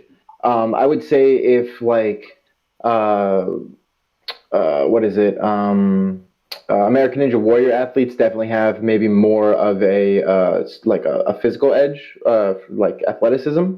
Because we can move and we have better mental to commit to things, but the absolute strength and just speed of most of the World Chase Lag, the American Ninja Warrior athletes are just freaking crazy. Like Kyle Soderman, he's a Ninja Warrior athlete, right? Yeah, he is. Ninja Warrior. Just crazy, man. The stamina that they have is ridiculous, right? And he wasn't doing anything like super crazy, It was just like the physical feat. He was sprinting when he needed to and keeping up the stamina. Where as a lot of guys on the unknown team, like we were diving and committing to like I guess harder ways of tagging, but we were confident that we'd be able to get through. So it all has some relevancy. But also, I'm not, obviously I'm not an athlete or something, but also there's a certain something that someone has, I don't know, and we kind of call it chase IQ, but there's something that some people just get it, and some people don't. Someone can be really fast, and they just can't get it together. And we always bring up Mark Bowles for this example, because he was just he just never made a bad decision. A natural. Mm-hmm. Yeah, he never made a bad decision. A lot of the time, when you see someone why they don't get innovation, a lot of the time it's because either they're not looking at the opponent or they make a stupid decision. And he just never made a bad decision. And so sometimes you give up on yourself and you turn back on yourself, and he just never did that. Yeah. So for people in chat, keep your eyes open for Mark Bowles and APK Grays in was it Group D? So yeah, he's a fantastic athlete. Absolute legend. Yeah. So I've got a quick question for Damien, a quick one. Will there ever be any Dutch WCT comps from Rick? Rick saying that? Well, actually, yes. We're hoping so. And hopefully there'll be one this year. We're speaking to a guy in the Netherlands, and we're trying to work on one. We've been speaking to him for quite a long time, but so nothing is finalized yet, but we've literally been speaking for about a year and a half. And actually two people in the Netherlands, but one of them, he's working on getting a grant from the government in the council in Amsterdam, and we're working on it. So hopefully there'll be one this year. Nothing is finalized yet because of COVID and everything is up in the air. But yes, hopefully. And we're actually in the process of trying to get things sussed out at the moment. Anana Banana is saying as soon as Carl Soderman was on the field, it was like he was playing there for years. 100% agree with that. Yeah. Thomas Williams was saying, knowing what you know now, this is for the athletes, knowing what you know now, what would you have done pre-tourney that you didn't do? Oh, I can answer this 100%.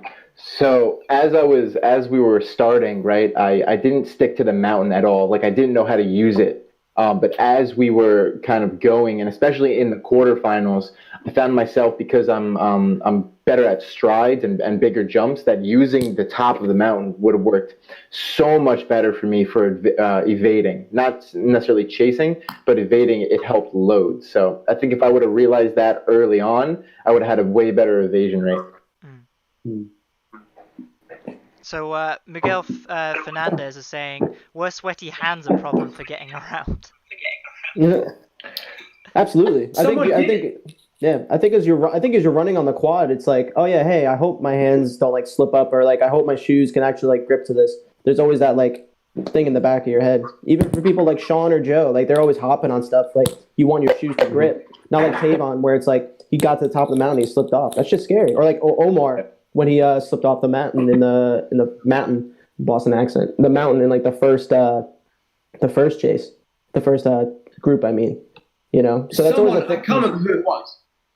I can't remember who it was, but one of the athletes. I don't want to call them out or anything like that. But one of the athletes was saying that they get really sweaty hand, and can they use liquid chalk? And I think we said no in the end because it leaves marks everywhere. Really residue, yeah. Well, talking about marks, Kevin D saying for the athletes, last stream, I think it was Davis mentioned, they mentioned after a while the court started to get slippery. Did that affect any of the plays later on in the tournament? Because Davis last stream was saying that after a while the flooring got kind of slippery because everyone had been like running on it. Did that affect anything for you guys? 100%. I think I slipped a couple times. Really? Literally just running around corners. I was slipping out sometimes. I think when I tagged Tavon, I slipped into like the sidewalls. Yeah, there was quite a few times where I slipped running around that course. It was nothing too crazy. It didn't impact me, too much, but I definitely noticed it. It was interesting too because during practice we were gripping, man. Like we were gripping to everything, but as the tournament just went on, I think because of the dust and probably the wear and tear because of the rubber on the shoes, that it was just getting a little more slippery as we went through. It made it hard to breathe too. Yeah, that's true. It got so much harder to breathe on the second day. We painted the quad in this kind of matte paint, and I think the matte paint had a kind of rough feel to it, and this sort of powder was coming off, a really fine powder. And I think so. We kept between rounds. We kept sweeping it. It was always this fine black powder, and I actually think it was the matte paint. Usually we use satin paint in the UK, and that sort of seals it a bit better. Nothing comes off. But there was this weird. So I think matte paint. I don't think matte paint is the best one to use. We should use satin. It just sort of seals it in a bit better. So I'm not sure if that was rubber from shoes that were going out. No, I think it was this fine powder from the paint. There was a lot of dust on the stage and stuff too. Like it just was uncontrollable. Yeah. Get your pair of Ollos and you'll be fine. That's the. But not Steezies. No. The new ones. Get the new ones. Was it blood or sweat or tears that were making it? Well, actually, it was. Well, we'll see later on. There was a bit of everything. I'll say there's a bit of blood and there was some tears. Hey. Yeah. Those are one of my favorite colors. Yeah, see, that's the black grip. Yeah. That's nice. I love those. So I'm going to butcher this, but I'm going to butcher the name. But Adil Saif says, do you guys think smaller and lower to the ground guys like Luciano, Seth Rugi, and Jeff have an evasion advantage over long guys like Rizzo and Haroon, and vice versa for chasing? It's a good question. How's it going? I think it's a little weird, but it depends on the exact matchup. Because again, like as we saw for a couple of matches, having shorter guys against longer guys, the taller and longer guys would typically go more to try to stay on top of them. Because I know that's what I was doing majority of the time. But if you're ducking under things and making fast decisions, it's hard to kind of come down and adjust for it. So it depends on the matchup, I think, honestly. Yeah, it can go both ways. Yeah. It can go both ways. Because you had Laine, for example, who was small and was able to get through the obstacles like you saw in the tilted cube. Or you even had like Joe would be above everyone. Fernando would just be climbing all over everything. Jeremy was just fast, He was like an average height, I would say. So it was a matchup of both. Like you could be low and fast and be able to be a great chaser, or you could be a tall guy and be a great evader. Look at Kyle, Josh Vigo. A lot of the dudes I remember on Apex were a lot taller than I remember. Like Rob is tall. They were good, man. Yeah, they were moving. Yeah, man. Yeah, just for chat, JP is saying, where's the matches? We've been streaming for about almost 3 hours now. So, we've covered all the matches, but we're just doing a Q&A now. So for anyone in chat, if you've got any questions you want to ask any of the athletes, send them in. We'll start answering them. One question Rick asked, he was asking, is this available in T-shirts? Someone, I noticed to comment that, and I didn't get back to it, but we'll get a T-shirt version of this sussed out. So yeah, that's noted. We'll get that sussed out. Yeah, and I've pinned one of the things in chat for merch, but I'm pretty sure in the description there's also a link to all the merch as well, if you guys are interested. Very cool. Yeah, I love Tavon. Coming back to the height thing. Coming back to the height thing, we have Haroon is probably the tallest athlete we've had. How tall is Haroon? I say Tavon. He's tall. 6'4", right? 6'3". Yeah, but his apex index is like huge. It's longer than his height, probably. Yeah, his arms are huge. Yeah. He's probably got a 7.5-foot wingspan. Yeah, Tavon, you'll get your cards on Monday, Tuesday. Who's the tallest? Yeah, Tavon, you were Who's the saying best where's your stat cards? They're coming out very soon, don't worry.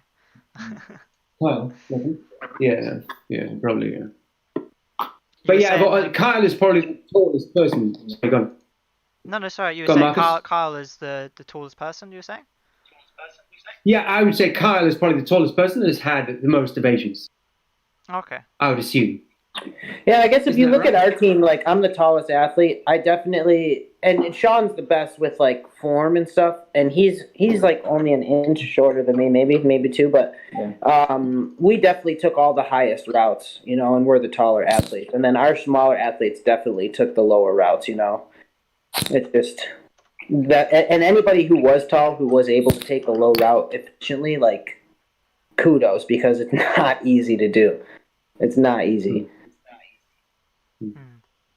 Yeah, man. So, Such a fun sport. Adil Saif is saying, athletes, if you could change one thing about the quad, like adding a bar or moving one, what would you do? No moving. Yeah, absolutely. There'll no never be ones. moving. Yeah, there'll never be. Please, God, no. Yeah. God. A lot of people Too ask that. fast pace for moving objects. Like No. sort of trampolines or water. A lot of people have asked for trampolines or water. Both of them would be deadly. Wrong sport, guys. Trampoline and scaffolding. It's like no. We had You a don't want conversation to die, about man. that in Discord, like how important is consistency of surfaces. Sorry, what were you saying, Jeremy? What were you saying? We had a conversation in the Discord about how important it is for consistent surfaces on the quad, you know, and that's one of the things, like, when we go out and we got to practice, the fact that all the bars are made out of the same stuff, the paint is the same, and everything feels the same, like, that can't change. Like, that is so key, because once you're moving, like, that faith in the texture and the grip, it's been instilled in you already, and there's no room for question, you know? We actually experimented over the summer. I actually experimented with getting like what's it called? Skateboard grip tape. So it's like sandpaper on some of the obstacles. Because then it'd be very grippy. But then you couldn't do things like sliding, like Seth Wang. That's the thing. It was too much. It was too much. And we thought, well, let's put it on only some of the obstacles. But then it's that inconsistency. So we just thought, no, let's just not bother. Yeah. I would think the only way grip tape would really work would be on top of the mountain, right? Other than that, there's no real way to put grip tape. But still, that could mess you up, you know, because if you grip too fast, you kind of like, you know, you'll pivot. Yeah. But, you know what I mean? And you're high up too on the mountain too. Yeah. Interesting. I would even go as far as saying maybe putting it on the ramp up to the mountain. That might help. That might not. That wouldn't be bad. That wouldn't be bad. But what about it's 50-50. Yeah. Inconsistency. But is it worth it for the inconsistency? Well, no, because that's what I'm saying. If you wouldn't. It'd never come into play. It's just grip. Exactly. It's not. So it's an interesting. It might actually make it safer because, you know, but like I said, one of the reasons I fell off the mountain was because I kind of tried to slow down and my foot slipped, you know, and any extra grip on the way up, I could see that helping. I wouldn't stay on the top, but on the ramps up for sure. But I would worry about the inconsistency. People in there thinking, okay, it's grippy, and then you know, and then the other bit isn't as grippy, and so it's just that inconsistency thing. That's what I'd worry about with that. You know. Anna Banana is saying if an athlete falls and slides on that, their shins would just grate. That would be really sad. Yep. Bye skin. Show them a picture. Also, Marcus, you got it, bro. I sent it to you. If it's like sandpaper, you got it. sandpaper would kind of come off, wouldn't it? It'd be like dusty everywhere. Oh, he's right. Yeah, like, you know, like, because that would be just like the matte paint. Like the sand grit would probably come off and then drop. Yeah. That's the only problem I feel like. But how do you guys think like a randomized like team makeup would be? Like, for example, if you were like, hey, there's like a bingo thing. Like you kind of just spin the thing like around, a draft. Yeah, like I got number 230, and it's like, oh yeah, okay, I got Fernando. Yeah, I thought about it. I was like, it would be cool to do a draft tournament, like it'd be like an all-star tournament or something, and Exhibition tournament. the captains get to draft or something. Yeah, like certain numbers of the captains, and then they pick the teams. I don't know. But like obviously, but like you don't pick, like you leave it up to chance, kind of. Like based on and we could just do the order based on the results, Exactly. I think that'd be so sick. One of the things that that I really like about how things have evolved is that a lot of let's say if we're going to call it if we want to put chase tag in a category, it'd be like extreme sports, like skateboarding. 100%. Yeah. And all of these sports tend to be sports where you compete individually, but when they train, they have like crew, gangs, whatever, these are my boys that I always train, but I compete individually, right? Yeah. When we were starting off, and I remember the day we just thought this is not working out. We were at the chain store, and my son Lando was like, I don't know, probably about 12 or something like that. And we were doing the meetup. And, at the early days, it was an effort. We're trying to, keep everyone engaged and make them, so me and Damien would be filming it, but we would also do chases. And Lando was a key element to because he was someone that you could control, right? You play chase tag. And Orlando, when he's chasing, great, he's all engaged. Then when he's not chasing, he's like looking over there, I want to do that move, I want to do this. Because we used to do, we used to do winner stays on. So we'd have like 10 people, and we just have winner stays on. So someone goes out as the evader, and then a chaser comes on, and whoever wins stays on as the evader. There's no teams, you just do it on a rotation. So when you weren't involved in the chase, everyone is paying attention, doing other stuff. So when we were trying to have their attention on chase tag, people, when they weren't chasing, they were often here, and we were it was because we only had it for like an hour and a half or whatever, and then we just thought, let's create teams, and then if you create a team, then the goal is for this team to beat that team. So when you're not chasing, you're now engaged in the outcome of someone else's chase. And the atmosphere completely changed, right? And because now you've got, everyone is now engaged. Everyone's eyes are on the quad. Okay, come on, and encouraging, and a bit of strategy started to come in. And I just thought, that is so much better. And what I really like about we allow, if you put a team together, you put a team. So I don't care whether you're like Ollo, which is essentially a brand that's put together from athletes, or whether you're like a gym, like Tempest, who they're a gym, they get their athletes, like APK or whatever, or an agency, essentially, like Diddy put together, like Hollywood Freerunner, right? But what I like to see is like Antidote, like the Unknown Project. When you got a team of friends, they create a certain chemistry that's 100%. different. Yeah, and it's nice. Although, I'm not taking anything away. Like the Ollo guys on the stage, you all look like you were having the time of your life. Yeah, you were really enjoying it and stuff. You couldn't tell that it wasn't anything other than just a bunch of tight-knit mates. But that's an element. So I think eventually we won't control how the teams get put together. The teams are what they are. But while it's there, it's nice. It's nice to see when you see a good, solid team. That's really rare. Yeah. The control that we have. You guys, invited me to come out, and it was up to me to pick my team. And ultimately, I knew for at least 4 of the athletes, I knew right off the bat because we're a team. We train together. But I thought that was immensely cool, and the fact that we had all the control to just show up with who we wanted, and we got so close over that week. We were already close, but the bonding, I haven't had bonding like that since I was a kid playing travel sports. It was the whole weekend was really incredible. We rode on the high for 3 weeks. We were I want to go back. And I think it gave more opportunities for more like teams to kind of come together, because me and the unknown guys, we've been together for almost like 6-7 years now, training as a team. We've been training parkour individually for almost 10, all of us. Like now you have teams like Hollywood Freerun or even Antidote PK that have like an Instagram now, can show more of a team aspect training together. So I think it leaves more opportunity to create more teams just within like parkour in general as well. So that's awesome.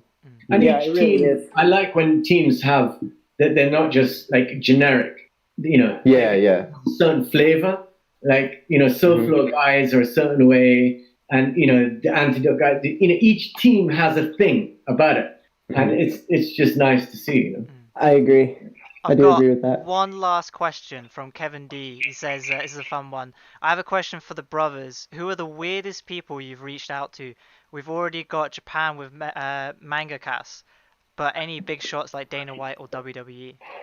No, we haven't really. To be honest, since we're lucky that since we start, we're really like shit at proactive stuff. Yeah. Like I've tried to sell sponsorships and stuff like that, and everything that we've done, it's been because someone's approached us, not because we've approached someone, right? So we haven't really approached anyone. Everyone that we've dealt with has sort of approached us.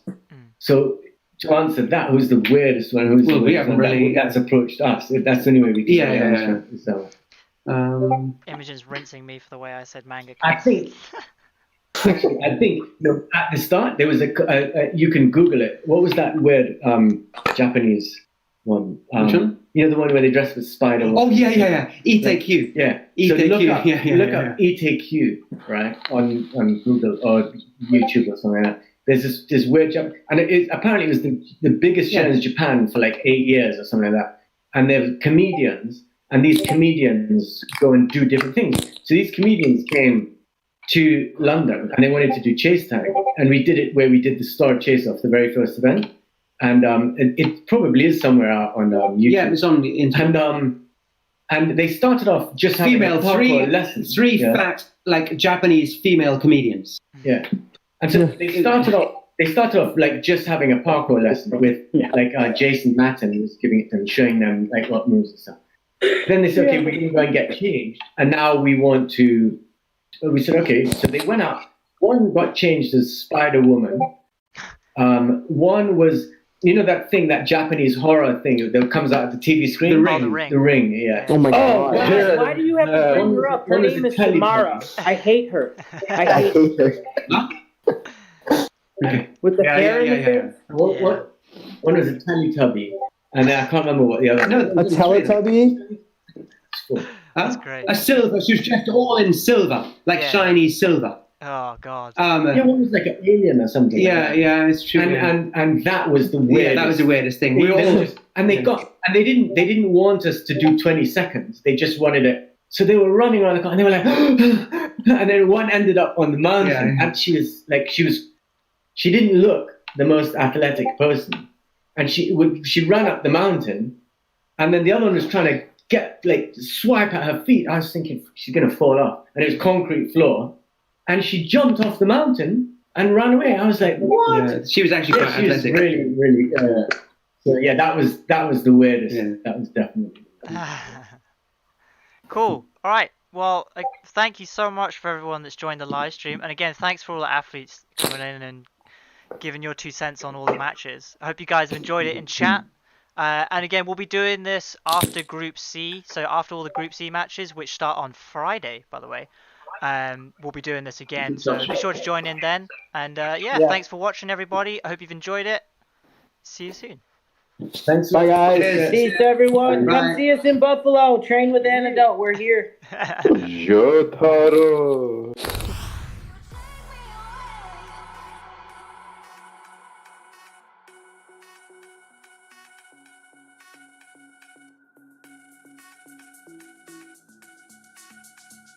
You take me